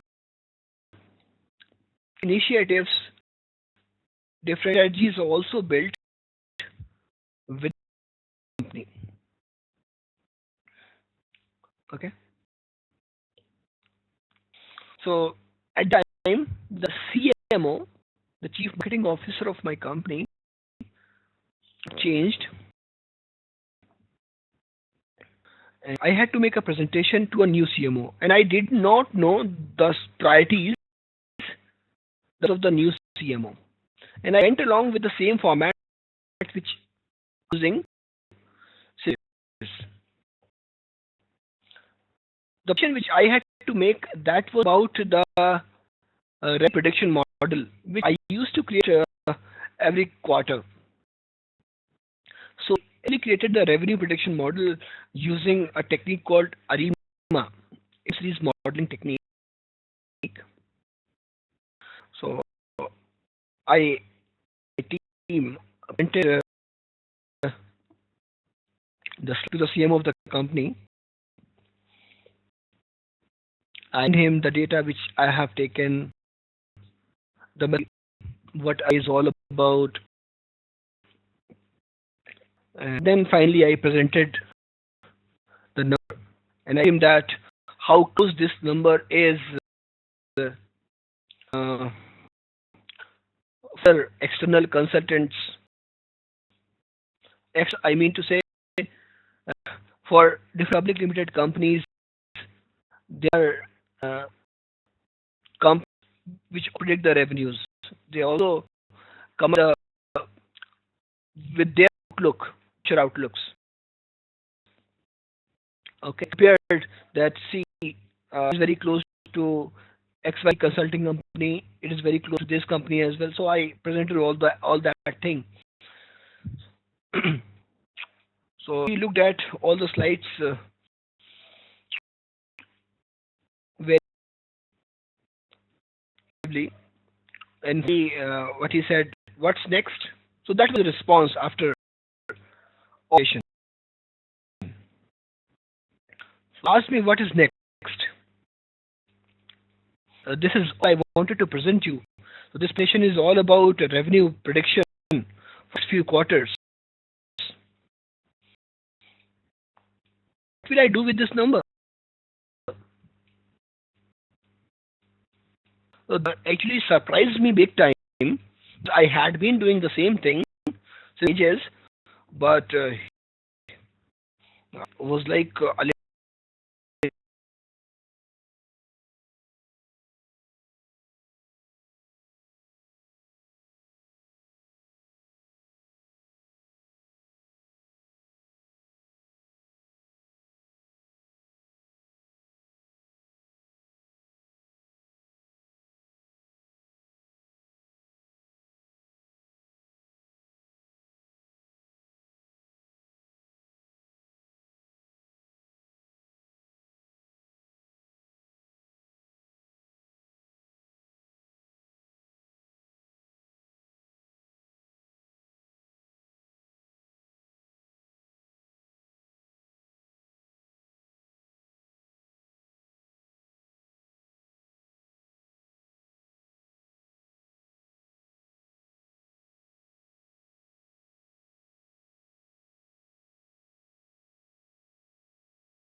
Oh, I am really sorry.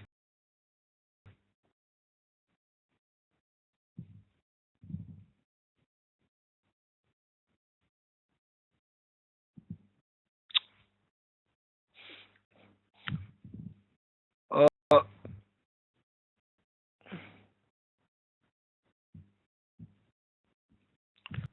oh my God. Last 8 minutes you lost me? Oh my God. Okay, okay, sure. So I'll start from there.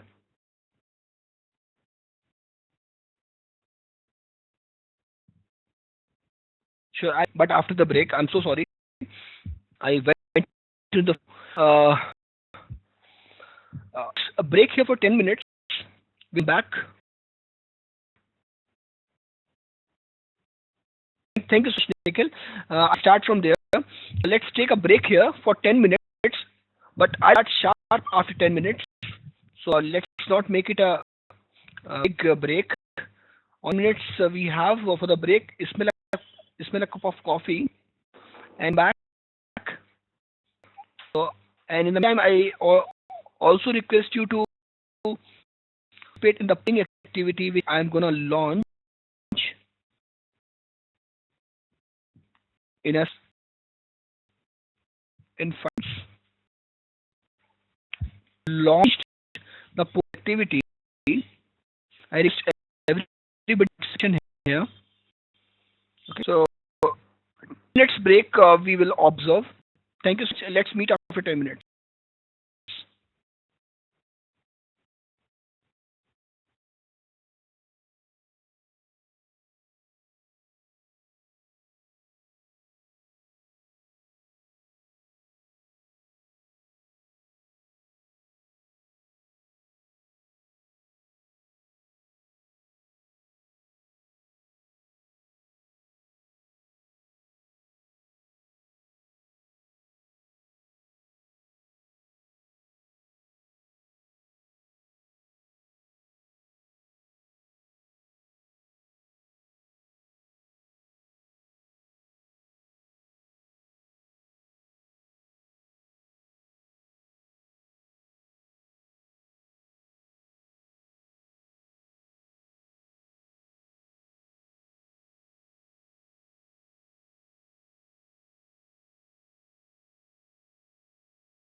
A quick response from everybody, whosoever is back.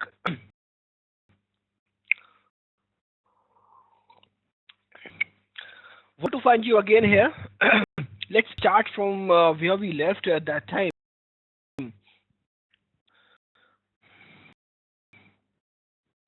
Share the screen.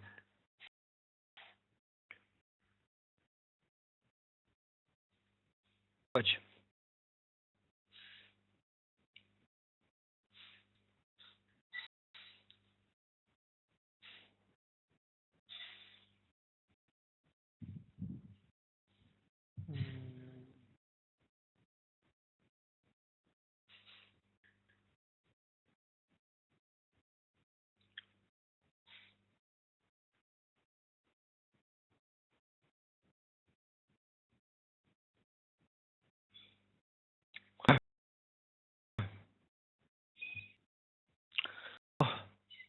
Unfortunately, I could not see the comments, the chat, and I kept on speaking in a flow. So I'm talking about that presentation I made to the CMO of the company. Yeah.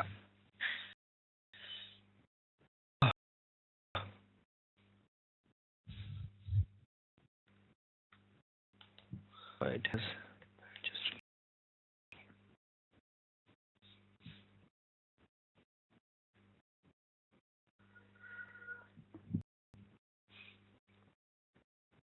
nope. Let me discuss that.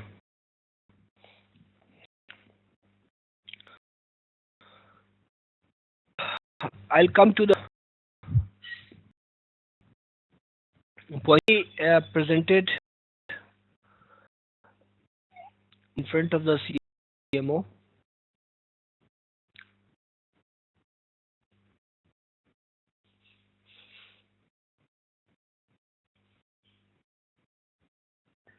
Great.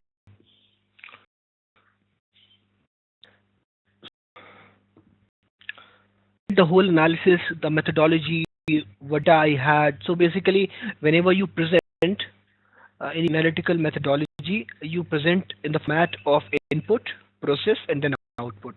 So this way, since course is meant to uh, make industry professional, so I'll be discussing about the presentations and all, what I'll be presenting in the format. So you present in this format: input, this output. What the input you have, what all the sources you have, what all tools you have, what all techniques you used, then what procedure you used for that, how you combine the data, what all other sources came into the picture. Okay, so then kind of processes you will mention over there, and then finally, what is the final output? This is the generic way of presenting any analysis. So I went on presenting the information. Then finally, as an output, I came up with a number that I said that this number, something which we will be earning in the next quarter. This is revenue number, and this with this percentage or confidence interval. We'll learn these all things. So I was expecting a different reply, but the CMO came up with a very different reply. He took in very apprehensively, and he said, what do I do with this number, Shubham? What's next?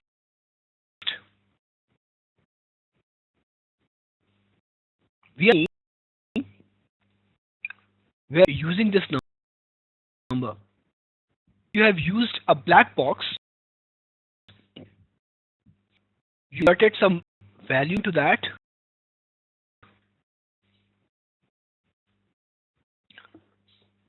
Number. And really showing that this number is very close to the numbers obtained by external consultants as well. So, waste my 20 minutes looking at your presentation. Either pick up this number from any consulting company which is working outside the company, because you also use the same data. take off last few quarters, look at the trend, and you found out this revenue. You predicted the revenue for the next quarter. That is what you have done, and that is done external consultants as well. So what is between your analysis and the analysis done by external consultants? I would waste your time. I would waste my time. You tell me what is the difference? How will I derive value out of it? You have taken a lot of time explaining me different statistical jargons. Interested in at this point of my career. Yes, you may regret that I have not learned statistics in the past. Regret after going through your presentation, I could not understand a few technical jargons. I am not able to derive any business value out of it. That was his statement. And I answer.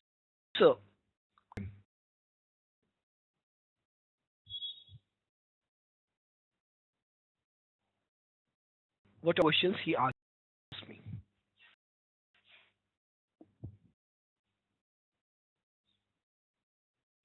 So this is to understand different methodologies, different ways of analysis.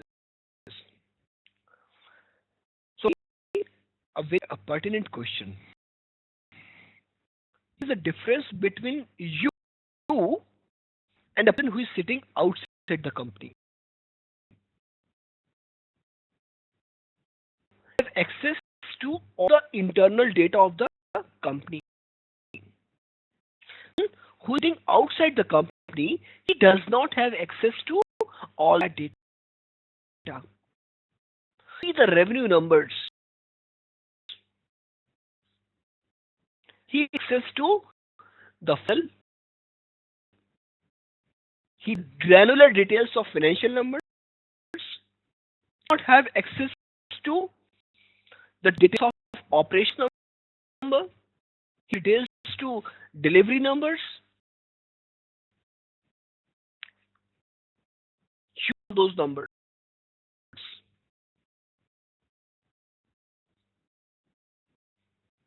What I out of this presentation, you people work at the corporate level, and you are supposed to be the best analytics team in the company. You people to come up with the drugs, the factors which are affecting the revenue, so that I can walk around those factors and get revenue, maybe pass beyond that number. So basically, I wanted to see those factors which are affecting the revenue. I have the presentation which is showing me the way to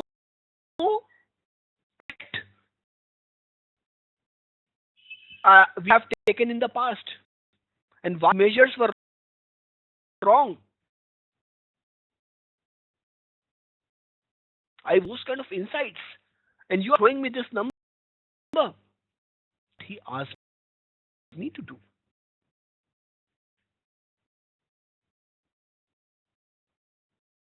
How are we able to understand the problem statement here? What is the concern of the CMO of the company?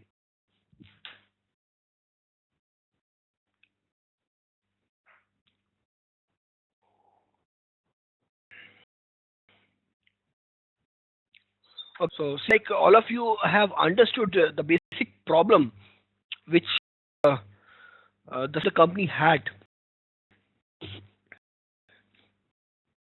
Yes, yes. So he factors which are revenue, so that he can work around those factors. He can those loopholes with the hindrance in the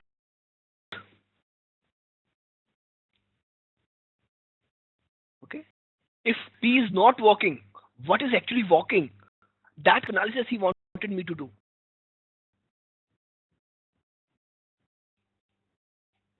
Yes,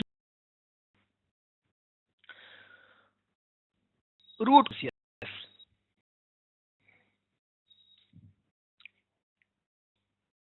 So when he wanted me to come up with a prescriptive analytics, what to him was testing.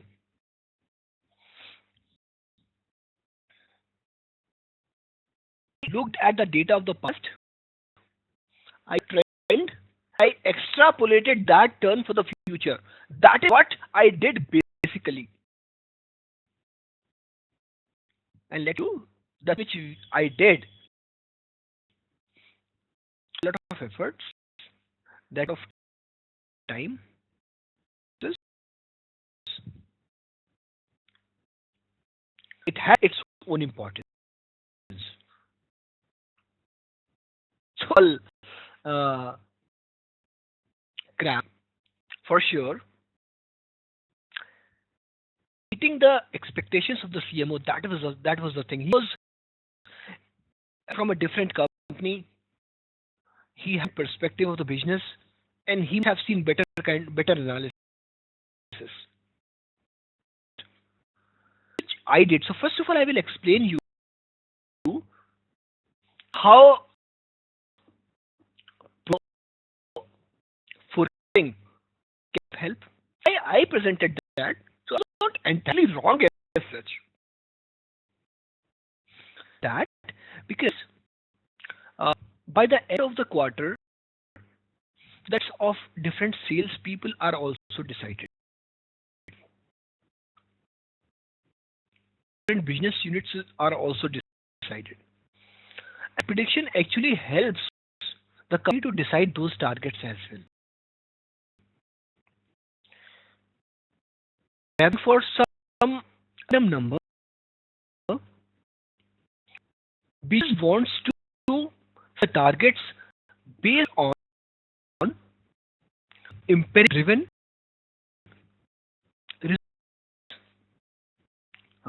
It was that purpose, but he wanted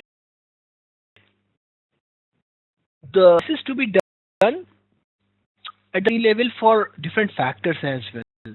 He did a different perspective altogether. So casting has its own importance. So at the end, what we have learned from this story. So my purpose is not to tell you some fascinating stories. My purpose here is to make you learn from my experience. So we have learned one thing here. First thing, what forecasting? Forecasting is nothing but looking at the data of the past of the variable of interest only. So if the variable of interest is revenue, we look at data of the past revenue figures, and those revenue figures only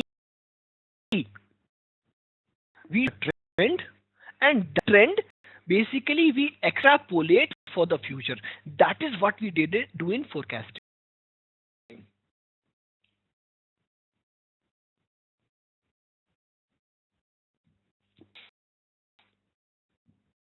Prescriptive analytics is concerned. In analytics,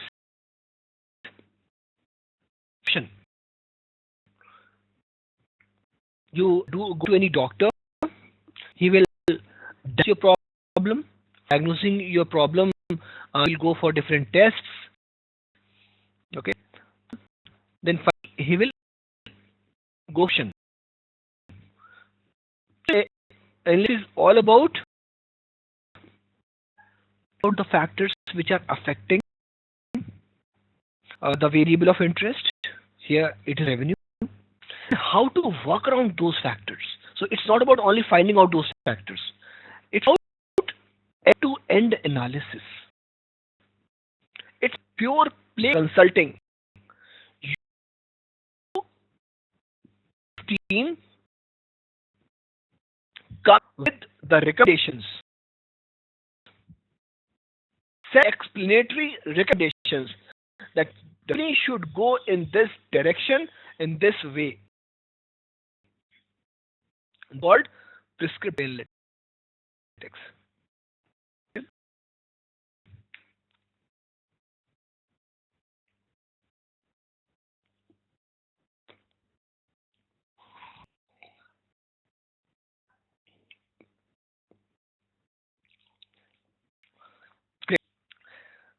I will keep discussing. So that was a big exercise. It took around 45 days for me to complete. As uh, a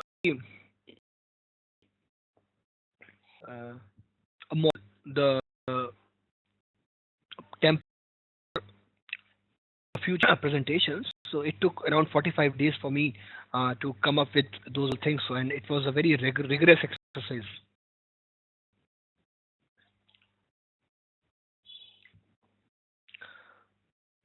Optimization is about working under different constraints. So, you run any business. So, this, if you talk about, if you define business, business is about news, meet your targets under constraints. There are no constraints. There is no business. We have constraints. The anybody can do the business. Anybody can ask for all the world, all sources in the world, and he can do the business. Without how you optimize the resources you have been given the to reach that business. So in operation, about values the factors which are affecting the revenue, how should key factors, what should the values, give some constraints. So when you deal with the constraints, that's under optimization. Okay. Question, Ajay? Great. I have to come to all these things, don't worry.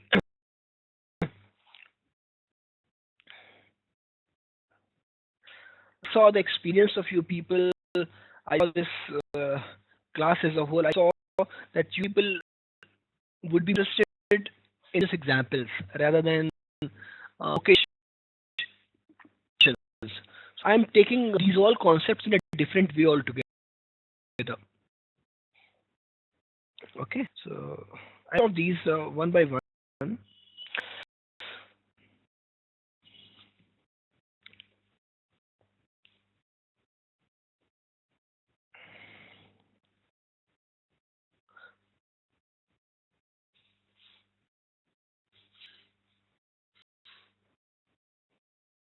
Thanks, Naren.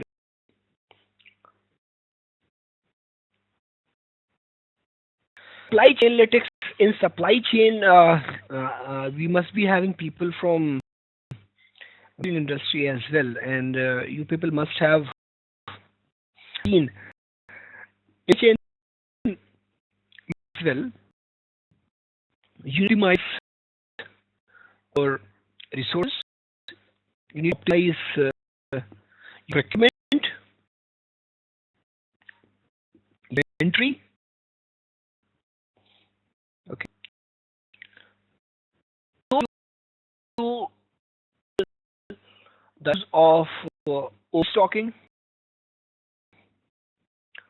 stocks. So I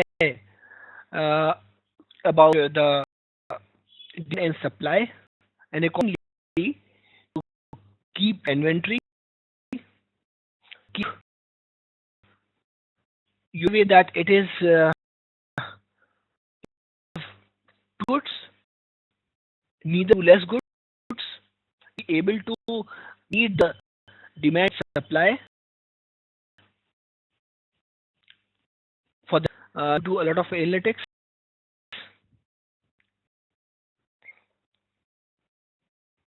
for different companies as well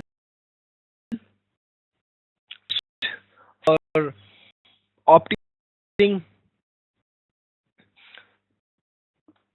the number of vehicles, optimizing the number of resources, how we reach the destination in minimum possible time. We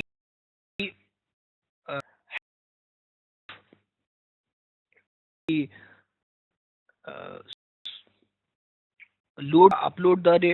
load the goods, upload the goods. So different of things are done in supply chain analytics as well. Analytics as well. We will see some examples of healthcare analytics in few examples. How you can whether drug is effective enough or not. Uh, at this misconception that it's about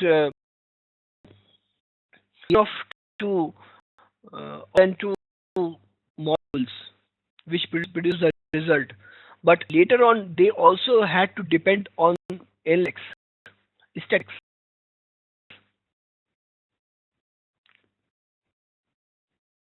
So how that drug is affecting different kind of bodies, how it is can be measured using analytics, and I'll show you how you can measure that. It's not the drug, it's a whole uh, uh, it's about the whole prescription analytics. You can look at different body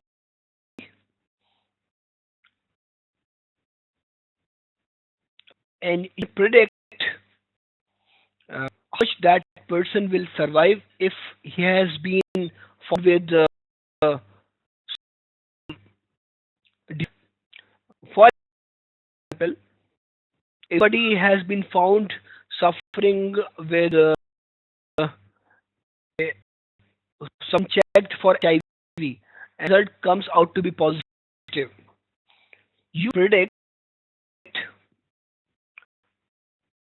by he will catch with AIDS and catching up with AIDS, how much, how many years he will live after that. Analytics is there for that cause. A different methodology altogether to find that out. As mentioned, it depends on the subject. Algorithms will give you very precise results, but a lot of time, a lot of efforts to get executed.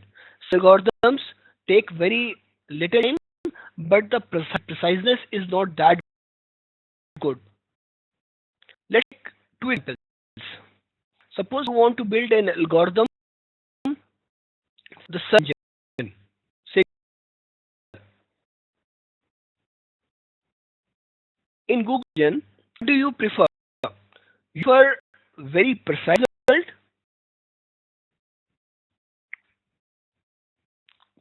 or quick result? You want optimize thing. You're looking for very precise result. You precise result in case of a Google thing. You quick results. You can search. You look at the results and then you can pick up the part required of prediction of any death, any survival. You need a precise result. With and this is taking more time, how complicated it is, but you need very precise result, and you go for different kind of algorithm. Just give you an example how you pick up different algorithms. You can examples as well. In your free time, you must have gotten one PDF in that you have all these marketing analytics. To marketing, uh, yeah, thanks, Pons. Marketing analytics. I'm into marketing since a long time, and more into strategy, I should say. So it's so I have strategy creation, strategy execution part. Marketing as well, it has a big role to play. Here it is about deciding the advertisement budgets or effective pricing strategies. I'll with the examples. I have too many examples for these. About pricing strategies, you can for differential pricing. Differential pricing.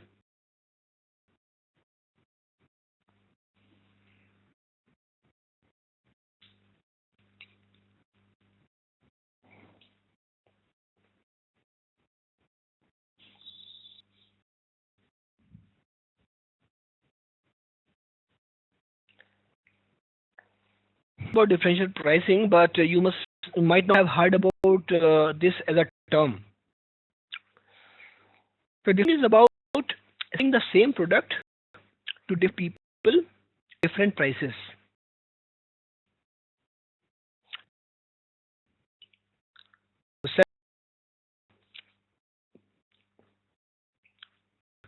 To people at different prices.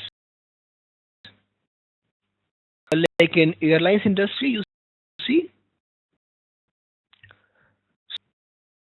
a seat is different prices at different times to different people.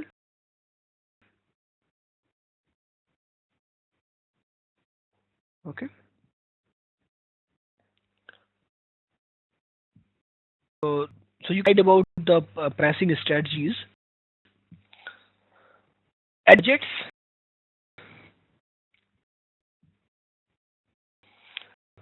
Let's about so I sometime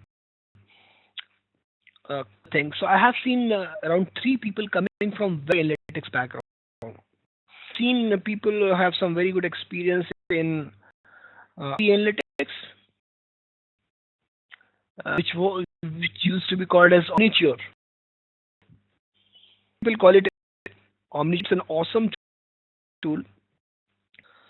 So get into that. Let me give you a brief so that everybody can understand. Right, Catalyst. Basically, you have different tools. Different companies have different tools which can look on your website. So you build your website so that people can visit your website. They can learn about your products, your offerings, your services, your company.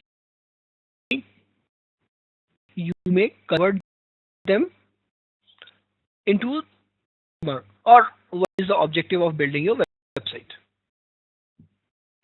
You analyze your website. Good performing. You analyze your website, but people visiting your website, so they are navigating through your website. Okay. Sources they are coming from, or they are coming from LinkedIn, or they are coming from some other sites, Facebook. Okay. Analyze that. How analyze that? Help of the tools like Google Analytics. So Google has one free tool, Google Analytics, and its background. Please feel free to patch in and feel free to share your experiences as well. It will be very helpful for everybody. Okay.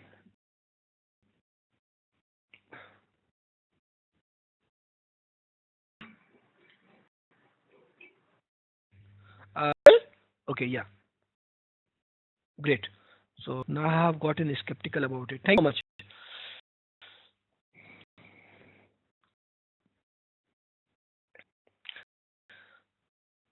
Let's discuss one case. So let me tell you the objective first of all. Here to analyze sources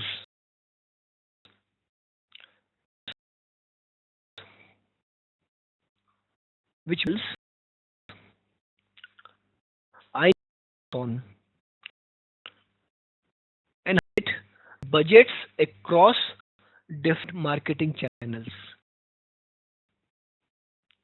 to insert through website.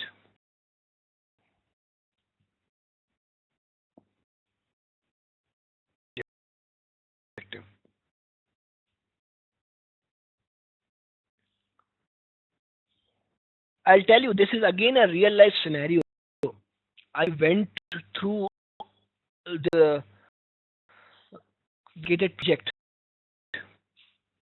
Let me create you how all that happened. So one Friday, so since I was a part of marketing team, so my work was with the leaders only. Fine day, CMO of the company called me and my man asked me, Shubham, I'm wondering what's happening. You actually get the problem statement from the leaders, from the clients, and how to convert them into mathematical problem and analytics problem. So this will help you in that. Try to understand this. So me, Shubham, last year we X $1 million in and the fee generated through Y. Here Vx plus delta. More than that, but is around that figure only. It has not increased to the expectation. So you understand, funnel is the prospects. People express interest in your product. Okay, it was so vague. Sure, and some you can build some model.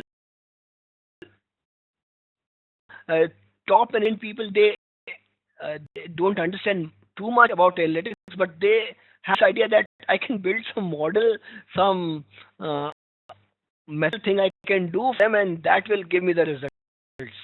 They understand, and since they got us some very expensive tools like SAS and all, so they were expecting this to be done uh, in a benign. And he asked me, so he asked me to go for the problem statement on Friday, and what he asked me next was very awesome for me. He asked me, so when should we discuss about this? Tomorrow? It was the so I let's waste some time. Give me uh, some time to have the problem statement, and then let me find out the solution. It will take some time. It is not that easy. Sunday? So I write back, yes, let's discuss on Sunday. But I was pretty much at that time that it is not going to be so simple. So on day I went for presentation, but I only set up the expectations. I did in that I actually created attribution model. Uh, Analytics background. Have you heard about marketing attribution model?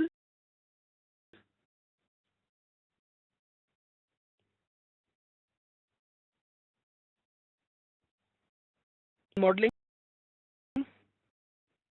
How many about it?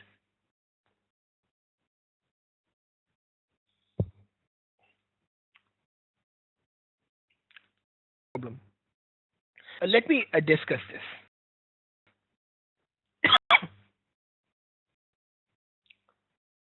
So you're getting into this groove, into this zone. So now you will come across these all jargons, these are terminologies. So you should be aware of these, and because this has its own importance. So now the was to the the objective was to find out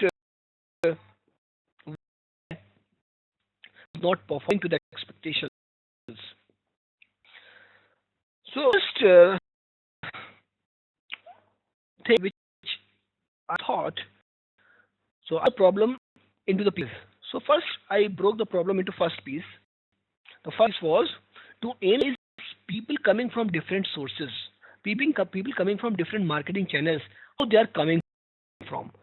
It's been the companies of the company's priority to allocate budgets for those marketing channels. So if you are running some campaign on Facebook, you will money on that. If you are running some campaign on LinkedIn, you will money on that. Sales as well. Like for Google as well, you will spend some money. Or PPC is pay per click. SEO is your search and optimization. It is an organic way. So you have to spend some money, and how you distribute, how you allocate that money, you will have constraints. So when I found that there is no mathematical way of allocating the budgets, which people adopted, that way was very rudimentary, that very elementary. No. I want to answer here. If you are facing any problem, please let me know. So this is suppose my website.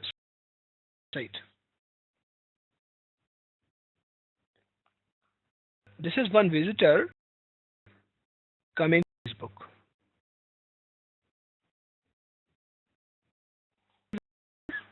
Is from LinkedIn. So let visitor A, visitor B. Visitor A found an ad on Facebook. Click on that ad and our website.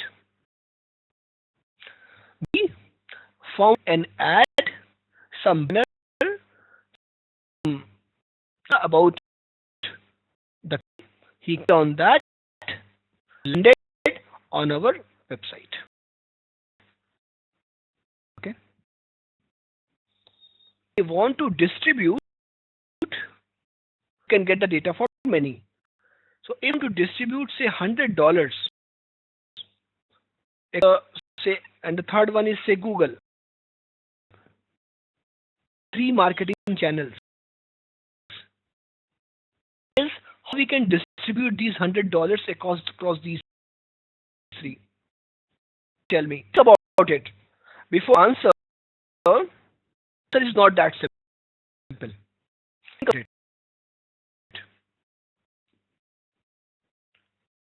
How to distribute these $100 across these 3 channels?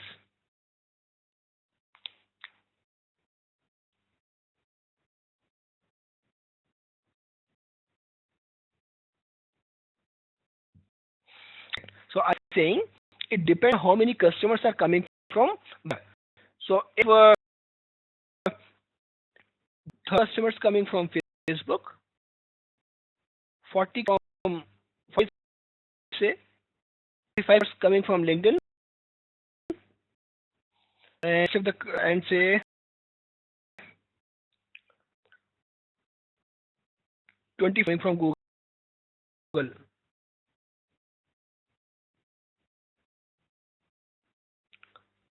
The budgets according to this proportion. Opinions as well. Let me cover their opinions.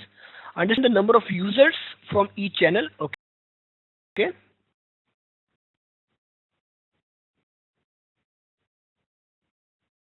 Basic distribution depends on product which is offered by the company and their target number of customers who they visit the particular site. Okay. And then conversion of those marketing channels. Okay. So now people are coming to conversion. Actually, it was about visitors. So these are the visitors. So there are 30 visits from Facebook, there are 45 visits from LinkedIn, there are 25 visits from Google.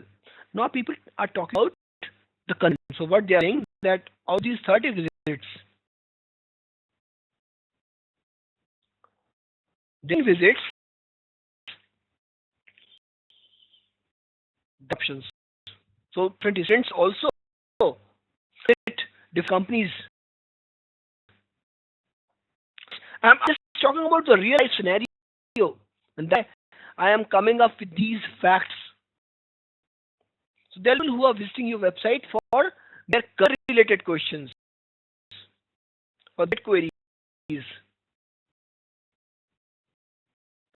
You might not be interested in as a team if you are for business growth or for attending. You might be interested in those people. So 15 people who are they visited the career page. Check out those 50 people you found to be interested in products. So 15 is conversion. So some people are saying that we will look at the conversion only. And very some cut the products that will be much granular. Have to get into the product level, budget level, those levels we have to get into. Getting extra into that, I appreciate your responses.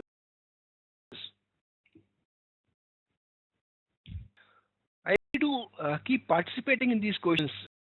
It helps not only you, but everybody. Any I can do here gives the business growth. I should focus more on where lesser responses are coming out from.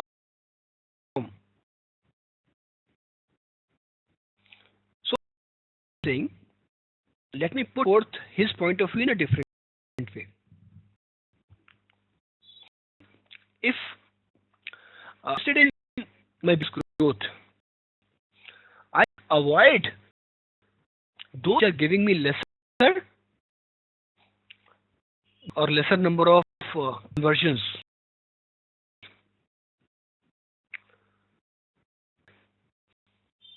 Might be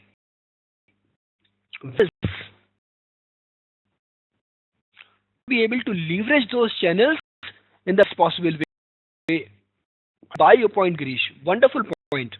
So what Girish wants to say that this analysis which we are doing is more of inside out, not any analysis which is outside in, which effectiveness of these three channels not be seemingly wonderful marketing channels if I these numbers, but overall they must be performing wonderfully well. We all know here in this case you see there are 25 visits from Google, but believe me, I have this thing that the most effective marketing channel. I'm not advertising Google. This is something which I'm sharing from my experience. Definitely not.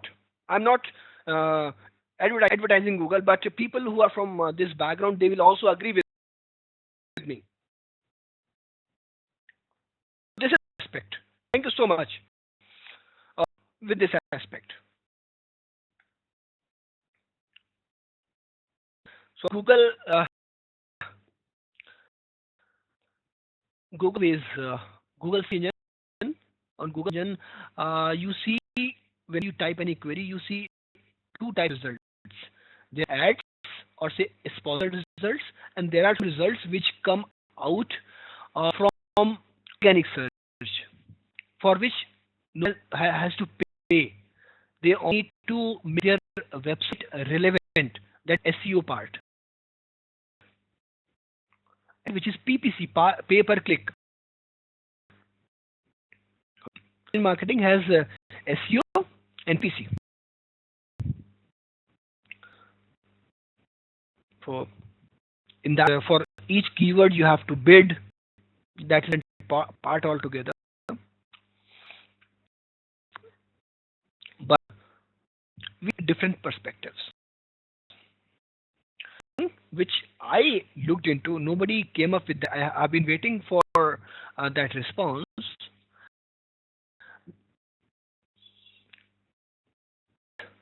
which we build here.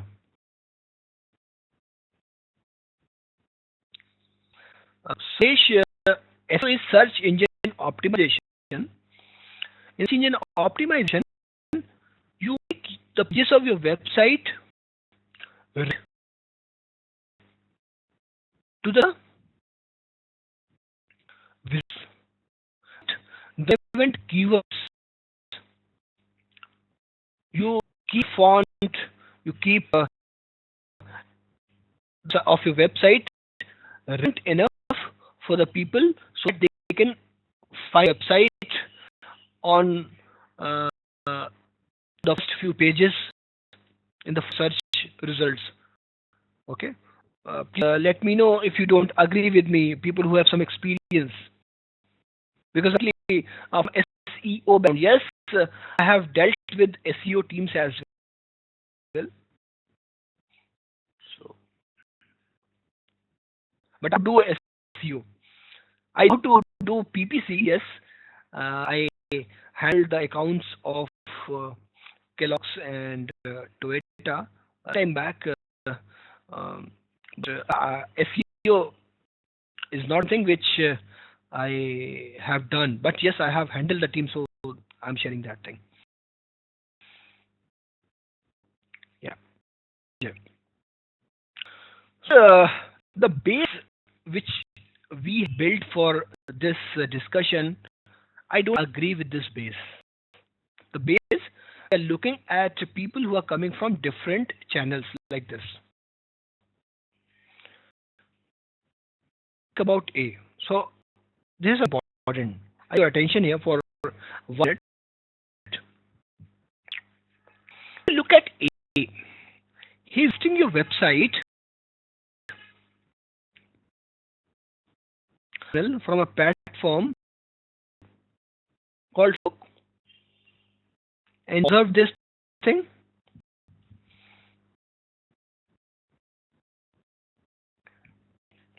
On the basis of this, you are building all strategies. Thing here is base is a lot of flaws.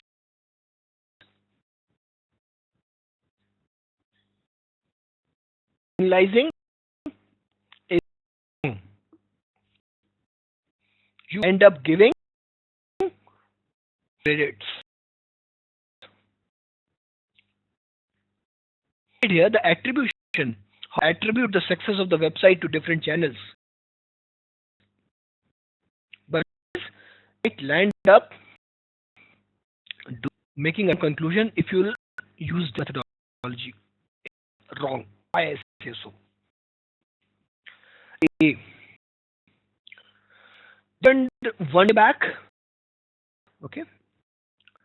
Let A and think about his activities 3 months back. Actually, found your ad on LinkedIn.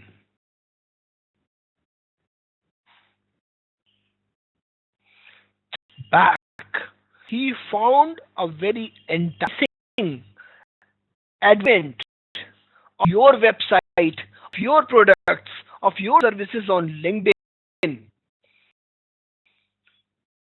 Influenced enough,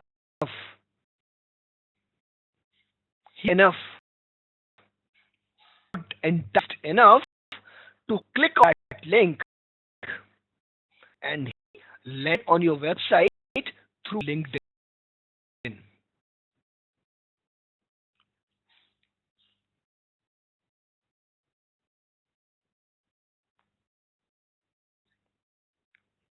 He visited your website. He found few products very impressive. He navigated through different pages, but he had the scarcity of time, or he had some other work, not visit further. He could not do anything further.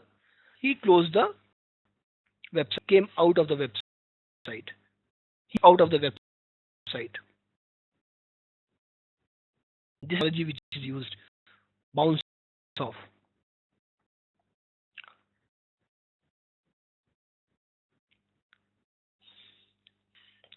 Okay. After say 1 month, he again called that he visited site A for product B.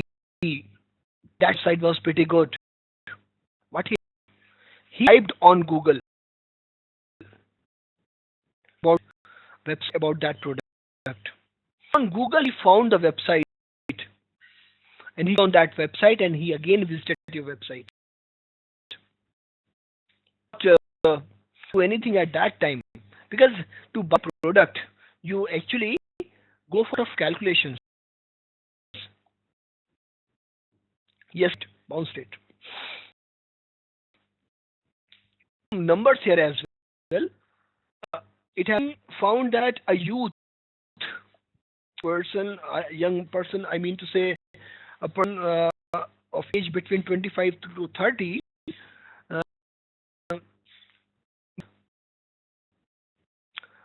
in websites before he buys a mobile phone.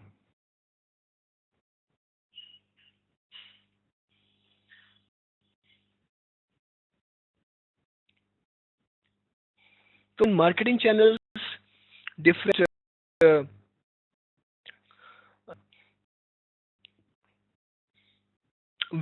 friends, colleagues, and then finally he makes purchase. So think, yes, Girish, don't that I'm giving credit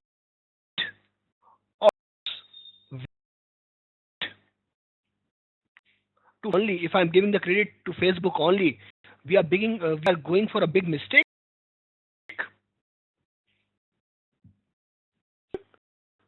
Had he visited your website through uh, LinkedIn, Google, as well as through Facebook, and point in time, so Facebook only.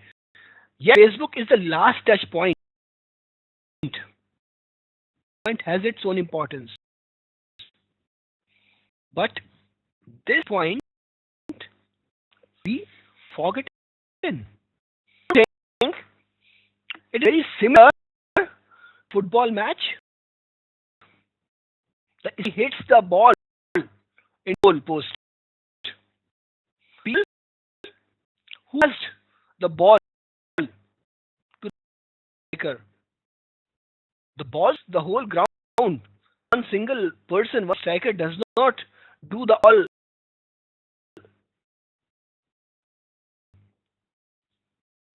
It from one person, one player to another, then finally the striker hits the ball.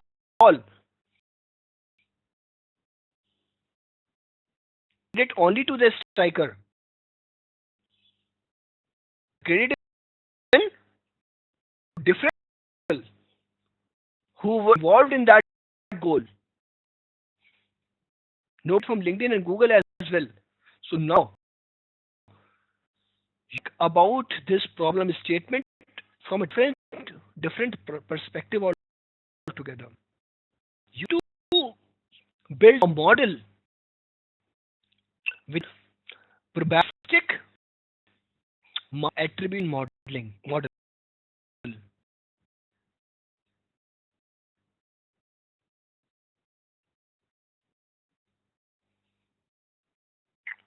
When you not understand this, I will explain to you so you can develop the business, you can develop the understanding of how we use analytics, how we can apply analytics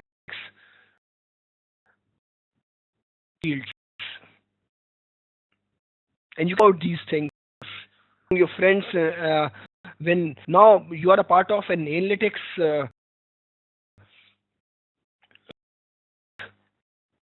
and I like to discuss about these all things. And if somebody is talking about that, you should be able to answer that.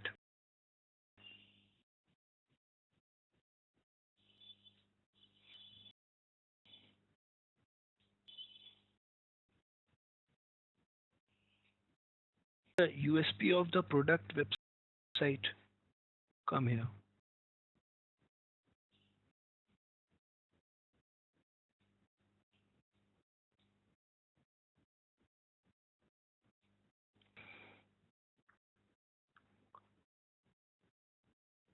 Understand? Yeah, that I know. Unique selling point. Told you, I broke pieces. The first piece I saw, the problem was the overall problem was to increase the performance of the website.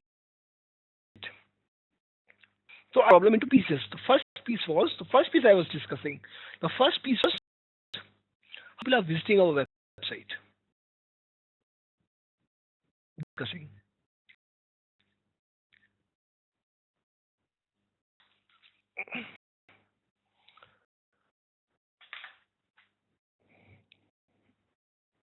Website about the presentation about the uh, different pages of the website is concerned. That is another part of the discussion in which we will look at the footprints of visitors, how visitors are website, what are footfalls, navigating through different pages. That is something we have to discuss.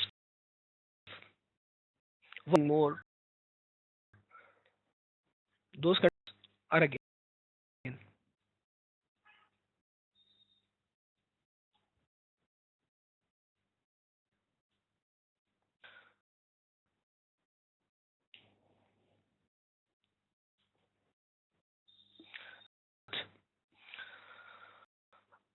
How can so last the person who hates the goal, do you credit and he takes that. Uh, can you in a team which has only the striker?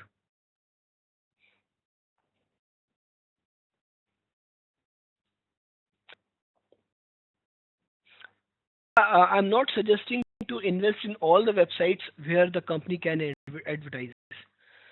We have to see here the we have to see here objective at the branding level. What is of pushing that advertisement? Is it for brand awareness? It is for the product purchase. So it is not that simple. It is complicated.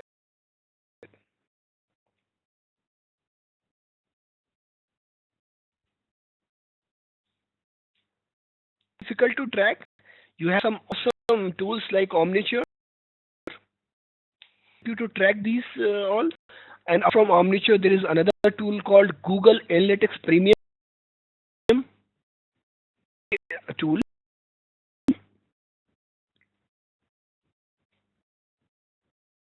1 year back, it was costing around for one license, it was costing around 150,000 US dollars.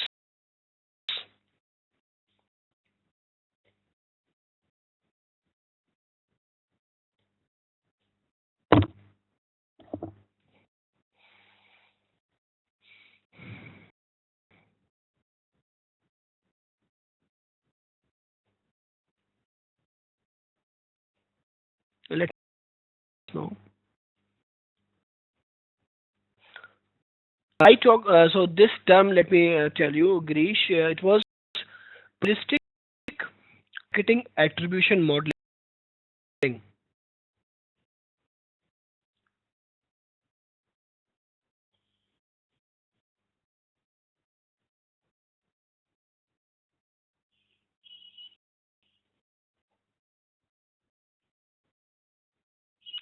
site is giving more information about the product and customer will land from that page to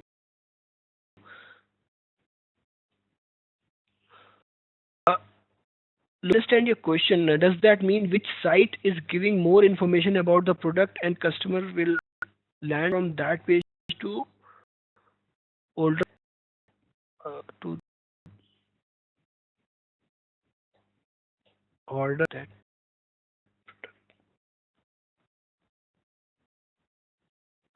It is a relevant information. It is not dependent on more information. If that information is relevant enough, now you find whether the information is relevant, what relevant means, how to optimize the information. That again comes from the analytics. That has a different types of analytics. What type of content should have.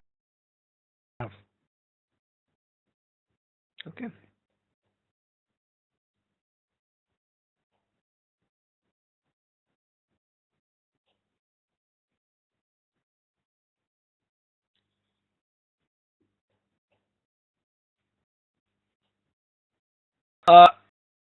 Looking 1 minute on your question, because question is a question to answer. Everybody. How many have heard about Zmart?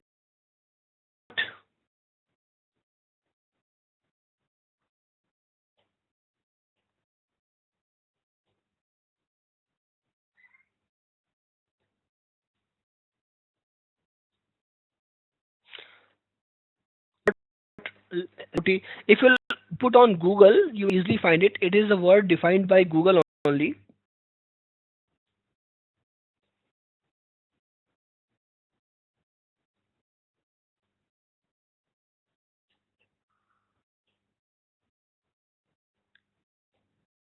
Education should be on organization understanding why, should be understanding who their clients are, whose website and cater to.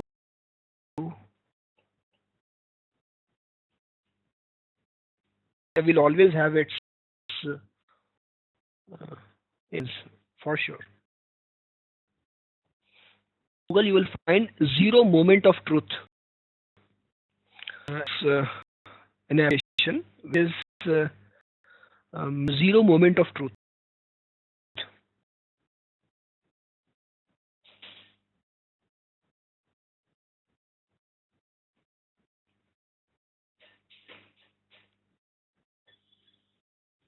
I has mentioned something. Zero moment of truth refers to the point in cycle when the customer researches a product often before seller even about they exist. The number of customer researching a product prior to purchase has been on in recent years. Ajay, so you can Google what is zero moment of truth, what is first moment of truth, what is second moment of truth. You the overview.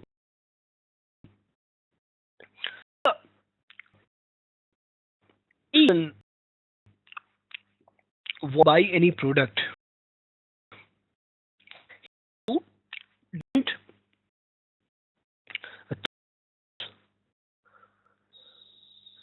Suppose you want to buy a mobile. What do you? So you will searching on different comparison sites which compare the prices, which the feature mobile phones. Some write Facebook page. They book that they want to buy this mobile. They should go for X or Y, and they made according to the responses of their friends, their colleagues, their family members.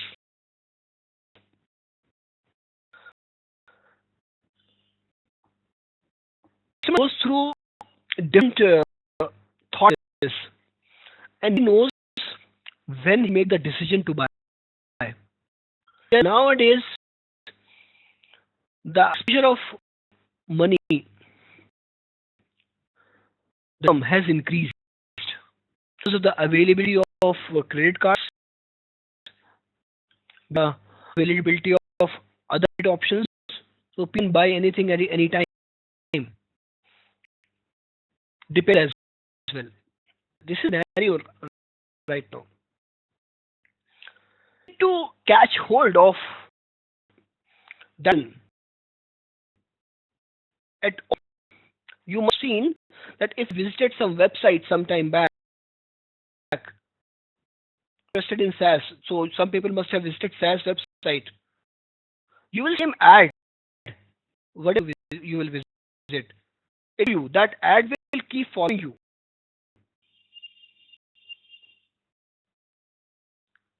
You must observe these things that to express your interest in um, product. Uh, some list. Okay. Uh, you visited the Levi's store sometime back and you expressed that you want to buy jeans from there. You bought maybe you buy store. And then get an SMS in your mobile phone that there is an offer going on in Levi. You will look the Levi's store where to you in there. So this you don't when he will make a decision to buy. Gone is when people used to decide a date that we will go for buying a shirt. People buy the clothes. People buy different gadgets at their own will, at their own moods, at their own. Uh, so this thing has become very critical now. Right, head and it up down. Customer sits on the top of the pyramid. The companies used to sit some okay.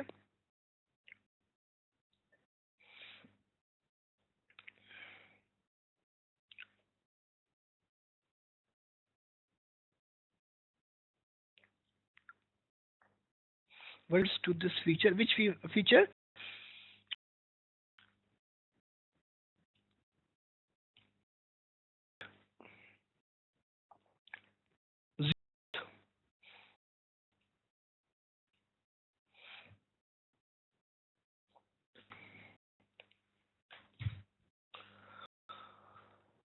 I'm not aware of. Uh, if you're asking about when you visit any website, uh, the advertisement keep following you. Not aware of that particular term, and I don't know whether there is a term for that or not. Because you see different kinds of ad. Sometimes you see a pop-up. Sometimes you see a content advertisement. You are opening your email, and beside your email in the pop-up you see a very relevant ad. Sometimes you see a pop-up once you close the browser. Different kinds of advertisement happen nowadays.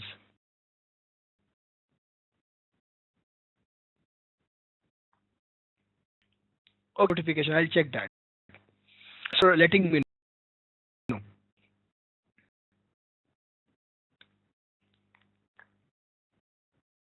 each other as well. Thanks for your responses. Wonderful.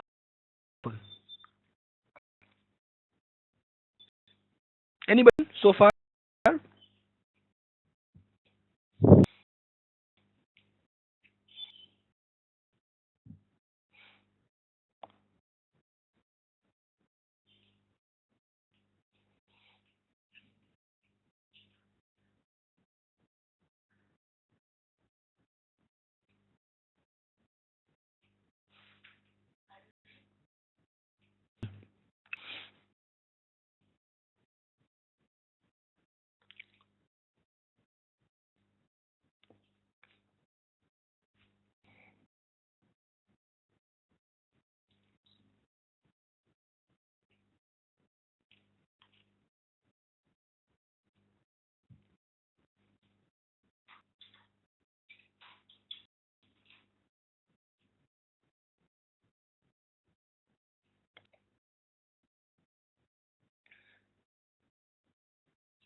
on varied factors and trends.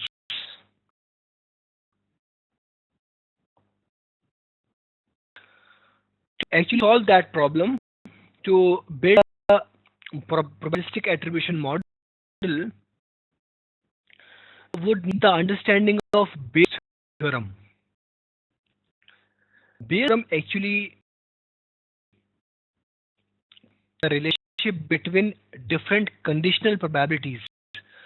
See, we have different conditional probabilities to grapple with. So if you have heard about, if you know all about conditional probabilities, you would be able to relate.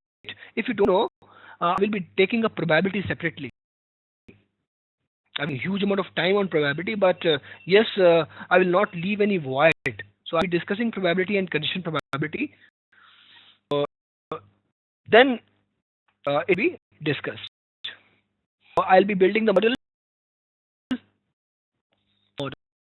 of the company, and I will allocate the budgets then. Yes, some helped me in that.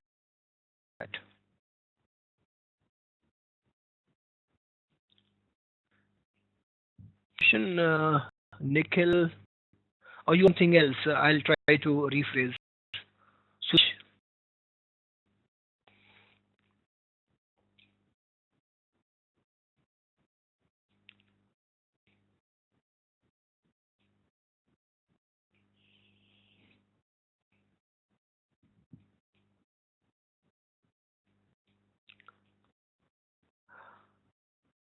No, marketing attribution modeling will not be discussed because it will involve a lot of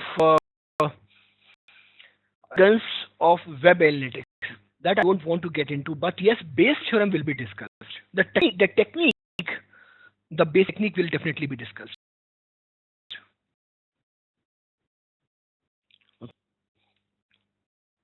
Understand what tool to be used when. Okay, so careful while using these words tool. Tool techniques I have already discussed.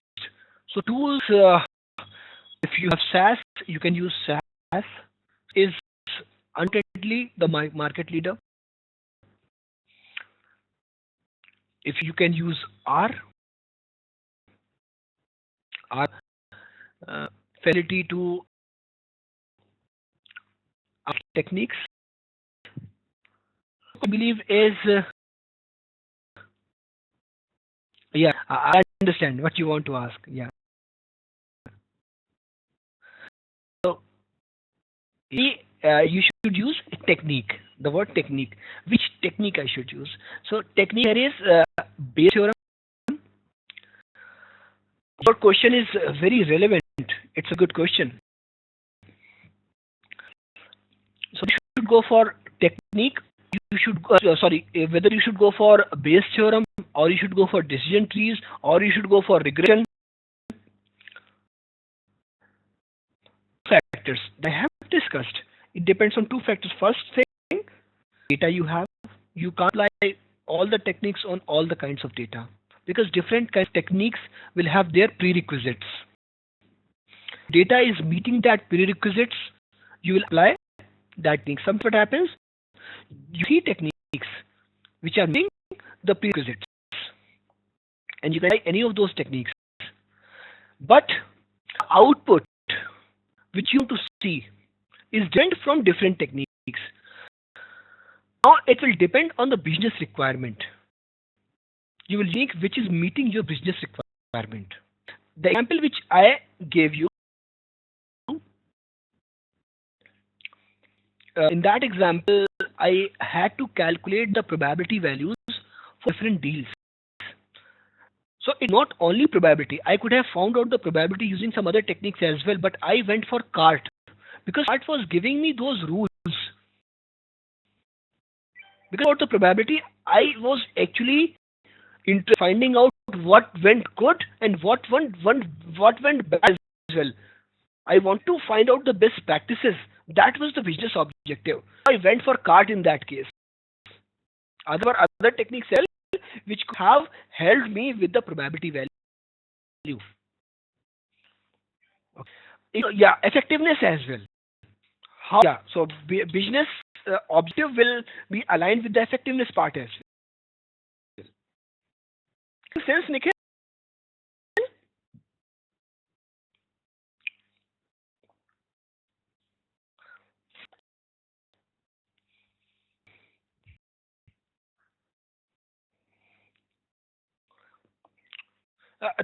Everybody for your responses, for your participation.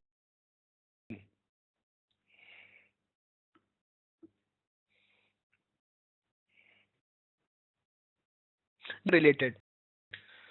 So, Nikhil and everybody, sometimes we have to go for multiple techniques. We have multiple models and then evaluate the models, and that's why it takes time. What models are helping our cause? What is not helping our cause? What is the error rate? So different kind of some tools like this one tool I always appreciate. Tool is called StatSoft. StatSoft. Here its name is Statistica. It's an old tool. Now the option is of this tool has also increased since it has been bought well. So now uh, own tool StatSoft. This I have used in one of the companies, and this will has this facility to select the model. So you data, it in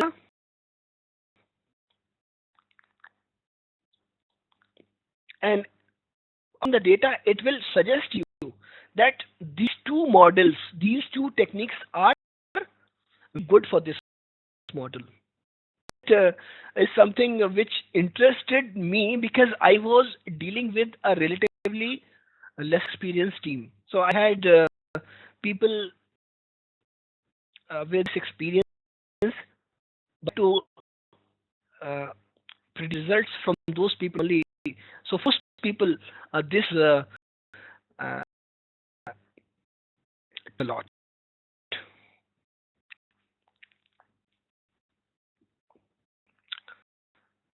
Yeah, sure. Thank you, Manju. Of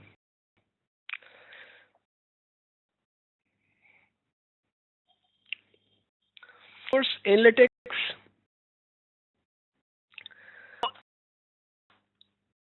See, each of the organizations, you also go through a psychometric test. You also go through some written tests, your behavior, about your priorities. You actually don't go through that test, that form filled by the interviewer, and your responses are matched with employees, with the incumbent employees have been doing fairly good over the time, and with those employees who have not been doing very good, who completely failed. And it is, it is predicted how much time you are going to spend in the company, how good you are going to be, work, with fit or not. Factors are evaluated. Past history is also evaluated in that. How much you have spent in these organizations, in your career growth. So different factors are evaluated, and finally, uh, it is made the companies how good you can be for the company. That's a lot.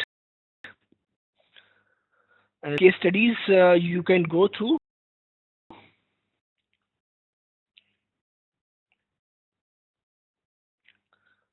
We have these things in parts somewhere or the other.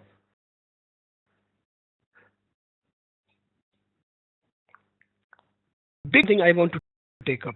Science is a strategic asset. I've been talking about the strategy part. If you want to take it through each and every slide, I can do that as well. But I believe I have discussed more all.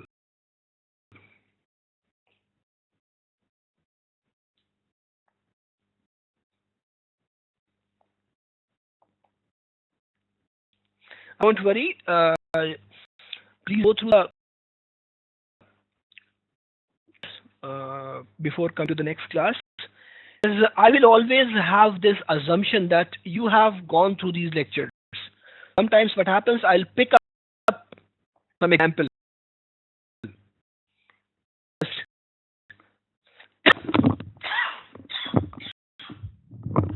I'm sorry. Really sorry. Start from where I have here. Okay. So better go through the recordings. Thank you. Big data.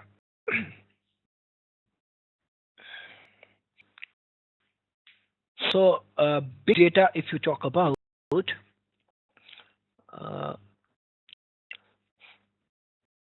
some data definition like this, data, big volume, big velocity, variety. So the data which has big volume, a lot of data coming with a lot of speed, with different varieties. So big data, if you talk about, you don't want to store, you're interested in storing all the data, you are interested in storing some you're interested in, because you see a lot of data, you can all that data might not be so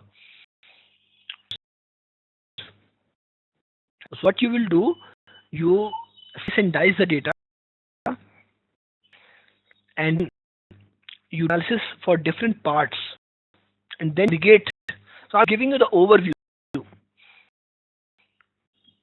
For master program, they will go through this in a big detail.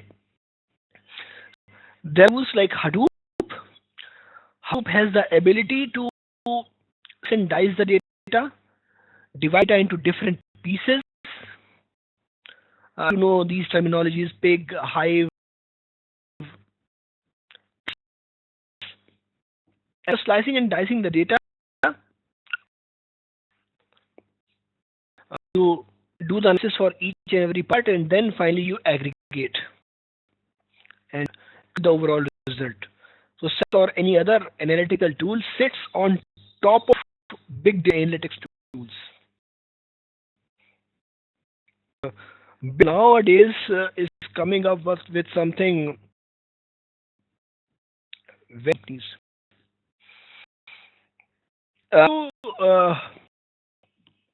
People with very experienced background.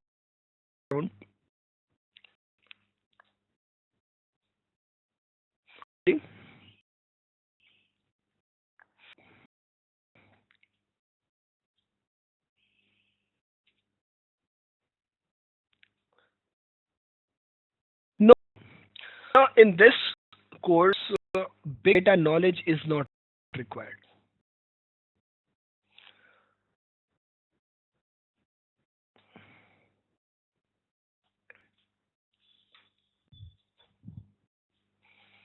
You don't need any knowledge of Hadoop for this course.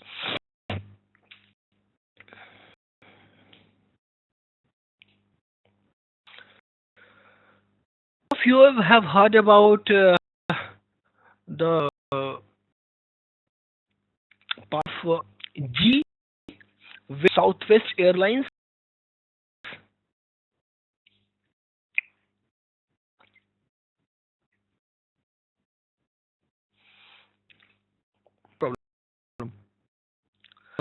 so this is very simple to search it out, and I suggest you people, since now you are the part of next class, you now join different groups. It's something which you will only concepts. You have to look around what in the industry. To have understanding, I suggest you people to join relevant groups on LinkedIn, on Facebook, for different websites. that give you a lot of exposure. People to called cal.com, KGGLE.com,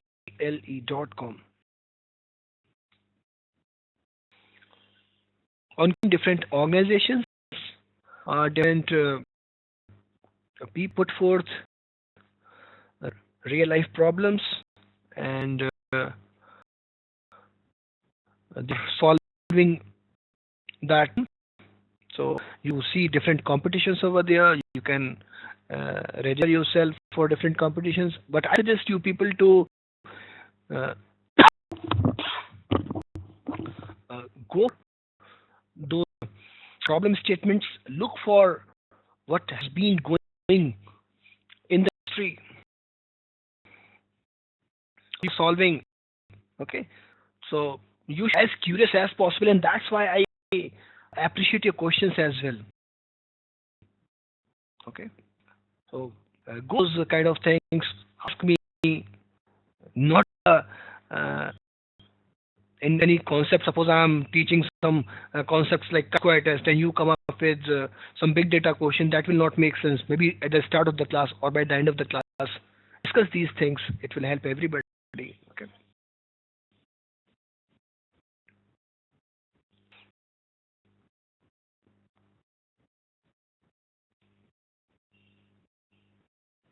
See this in classes.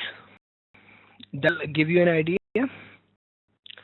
I believe the next step, the next class for master program.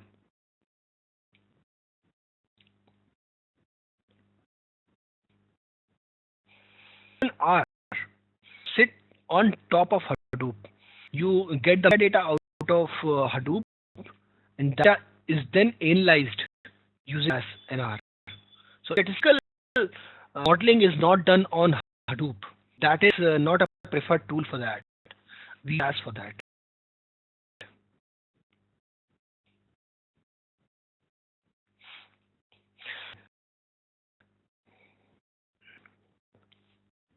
So I was discussing about this case study. Let me quickly discuss this case study.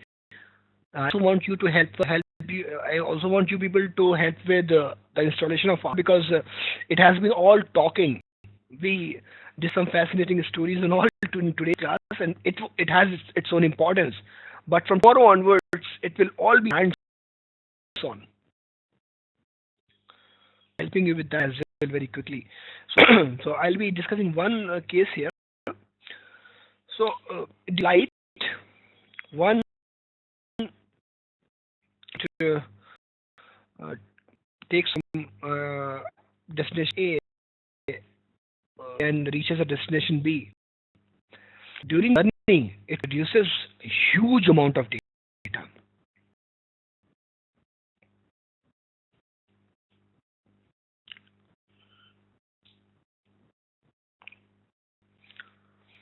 Huge amount of data in terms of the environmental factor, in terms of height, in terms of the speed, many other factors. Together,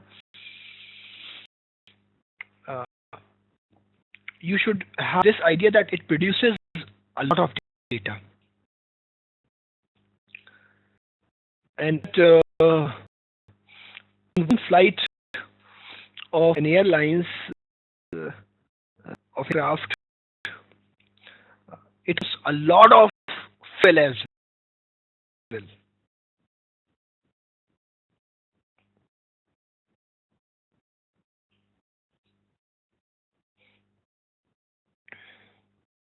To this,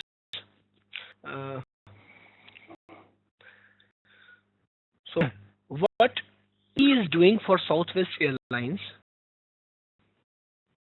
use website. If you'll put on Google, you will easily get that, or else I will also share the link with you. You go through these all things. These all things are interested and motivate and encourage you to further grow further. This is the altitude, different environmental factors, time. and the driver, pilot, I should say, cheat aircraft real time. This will help G, this will, Swiss Airlines save huge amount of fuel.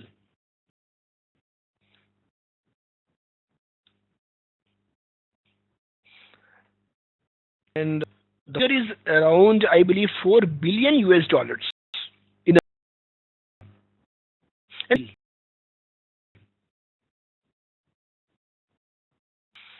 So how it has been implemented. GE only is using big data uh, algorithms. IoT. How if you don't understand IoT? Internet things.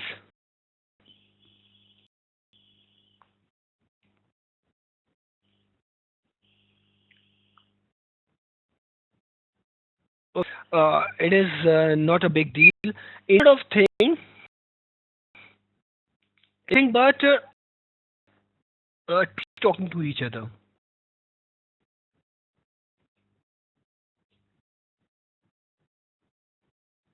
Okay. So this is talking to each other.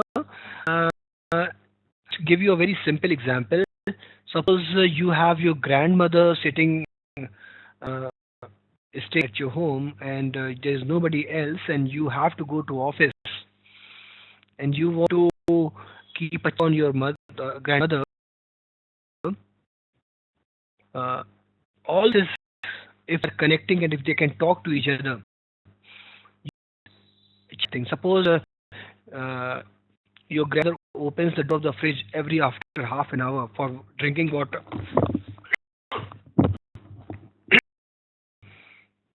If it's not opened the door for last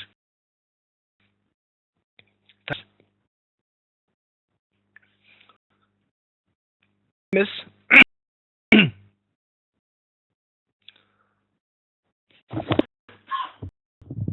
I'm so sorry. You will get SMS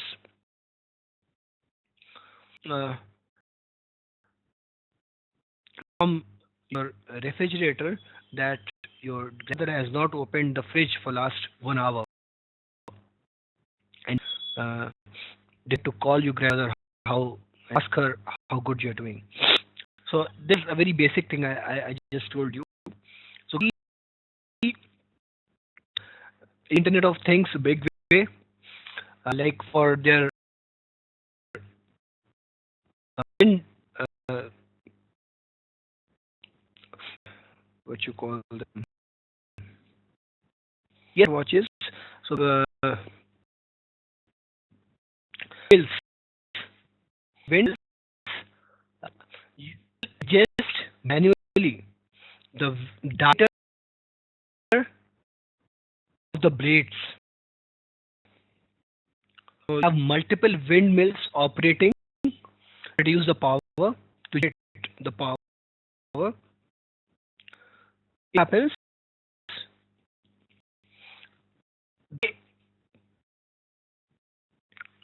So that all windmills talk to each other, and the rest of the blades are adjusted automatically real time. Again, huge in terms of cost saving and increasing the effectiveness. These are a few things. Tools. GUI based tools, they are coding based tools as well. As well as SAS. R is not a very good GUI, graphical user interface, we call it as. R is not a very good GUI tool, but yes, you can use its GUI feature as well. SAS, Enterprise Guide and SAS Miner is a wonderful GUI tool. I'll more about SAS and R. You must all have used Excel sometime or the other. Our studio we'll be using it is also GUI based. For visualization, Tableau is coming a big time. It's a tool for visualization. It's a wonderful tool in a way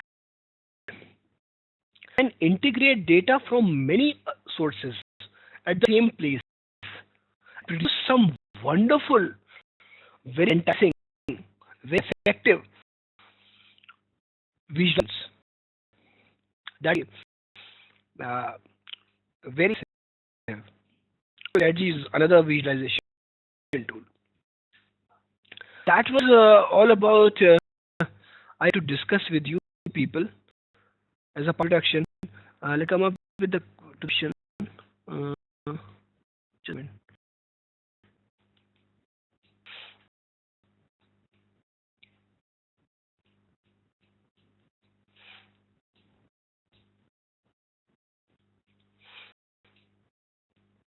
I believe asked me some question.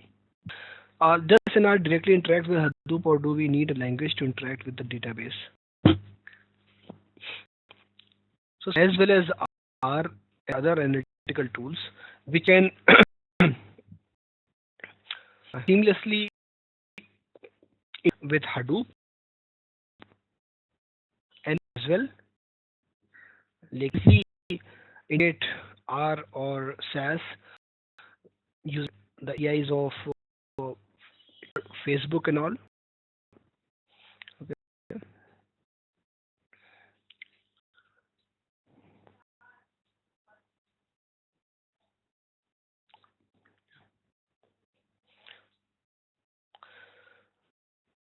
These can be used real time as well.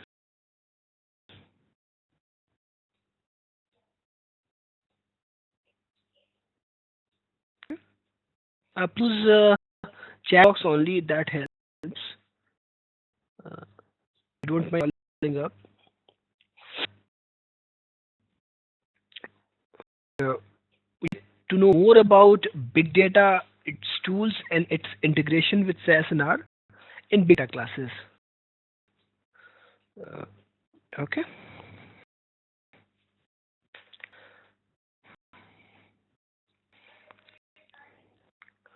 Anybody before I get into installation of R?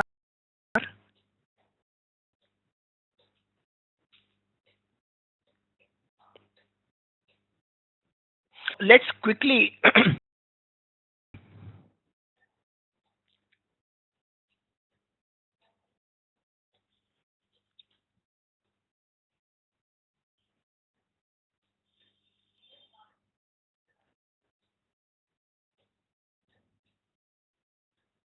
just foods company use predictive and predictive analytics for planning its capacity and utilization better by including inherent uncertainty in commodity pricing. Which company, which packaged food company you're talking about?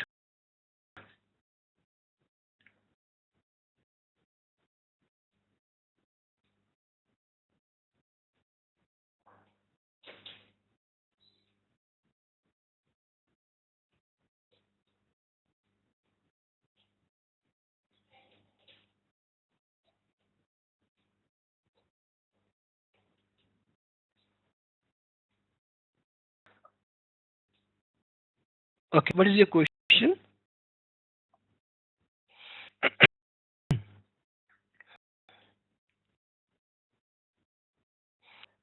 You're prescriptive. Okay. So prescriptive, as I have explained you in that example of revenue forecasting, that it's not only about coming up with some forecasted number. It's about coming up with the factors which are affecting them. How can one factors? So it's about end-to-end consulting.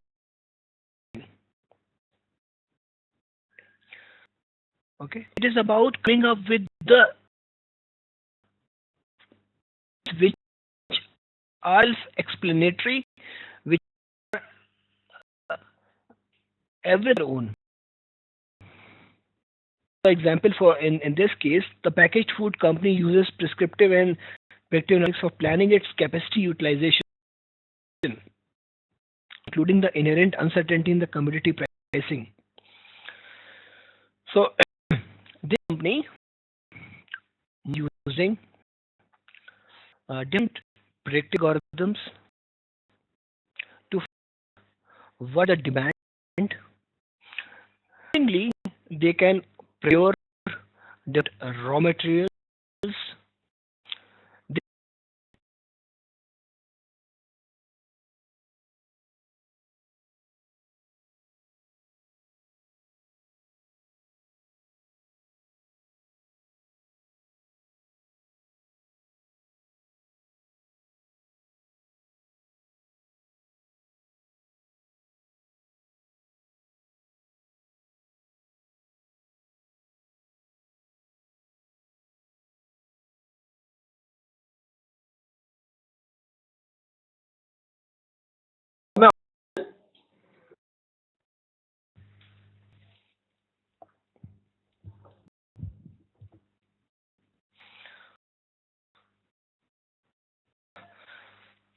Was I answer your question? Was I making sense? I believe it was Baji.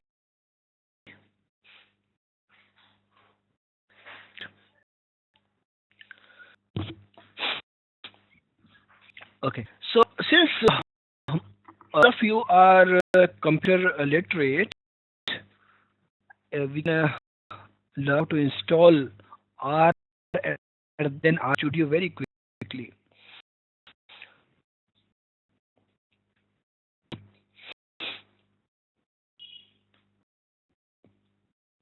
Google only.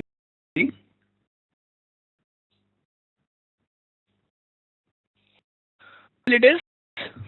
We will be working on audio IDE for R, Integrated Development Environment for R. So to install Studio must be having R already installed in your machine. Is it to install R Studio? R already installed in your machine. So first we need to install R. So R, you'll type R, then R download. The option comes here. Download R 3.3.1 for Windows. You only need to click on that.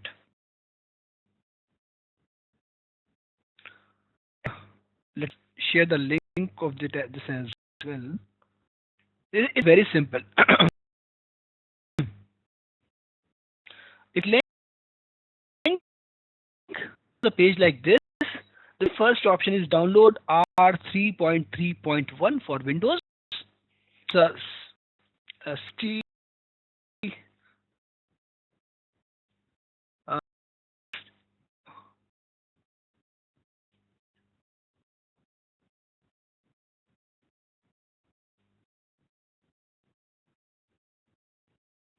work on Windows, it will work on Mac as well. And install for Mac. On Google, R download for Mac, you see.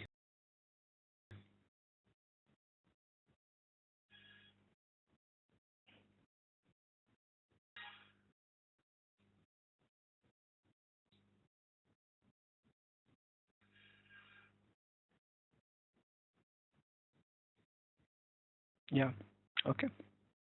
One package. Sorry. We are done downloading R. And then you need to install R. After that, R Studio download. And the very first video, like this. Let me link for that as well. Link and install R Studio by clicking on this first link in Windows. you have this option. Okay.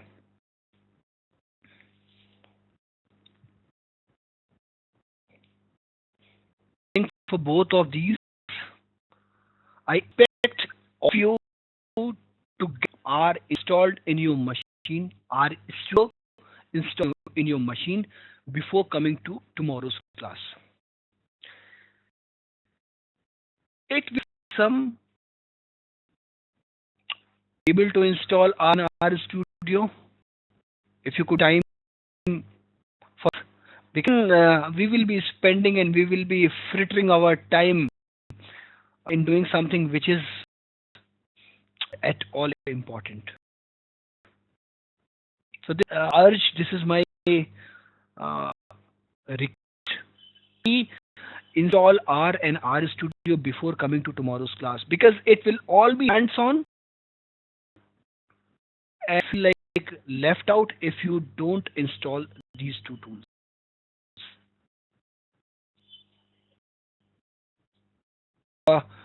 Let me close the session if you don't have any question. So much for your patience for today's class.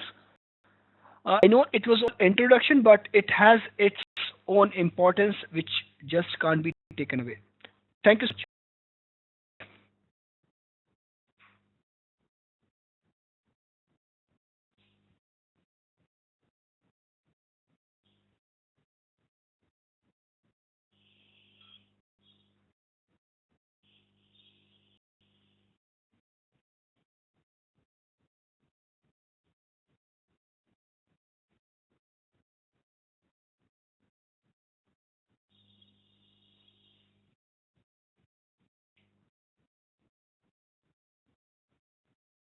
In the survey, which on your browser once I'll close the session. That it is very, very important. Thank you.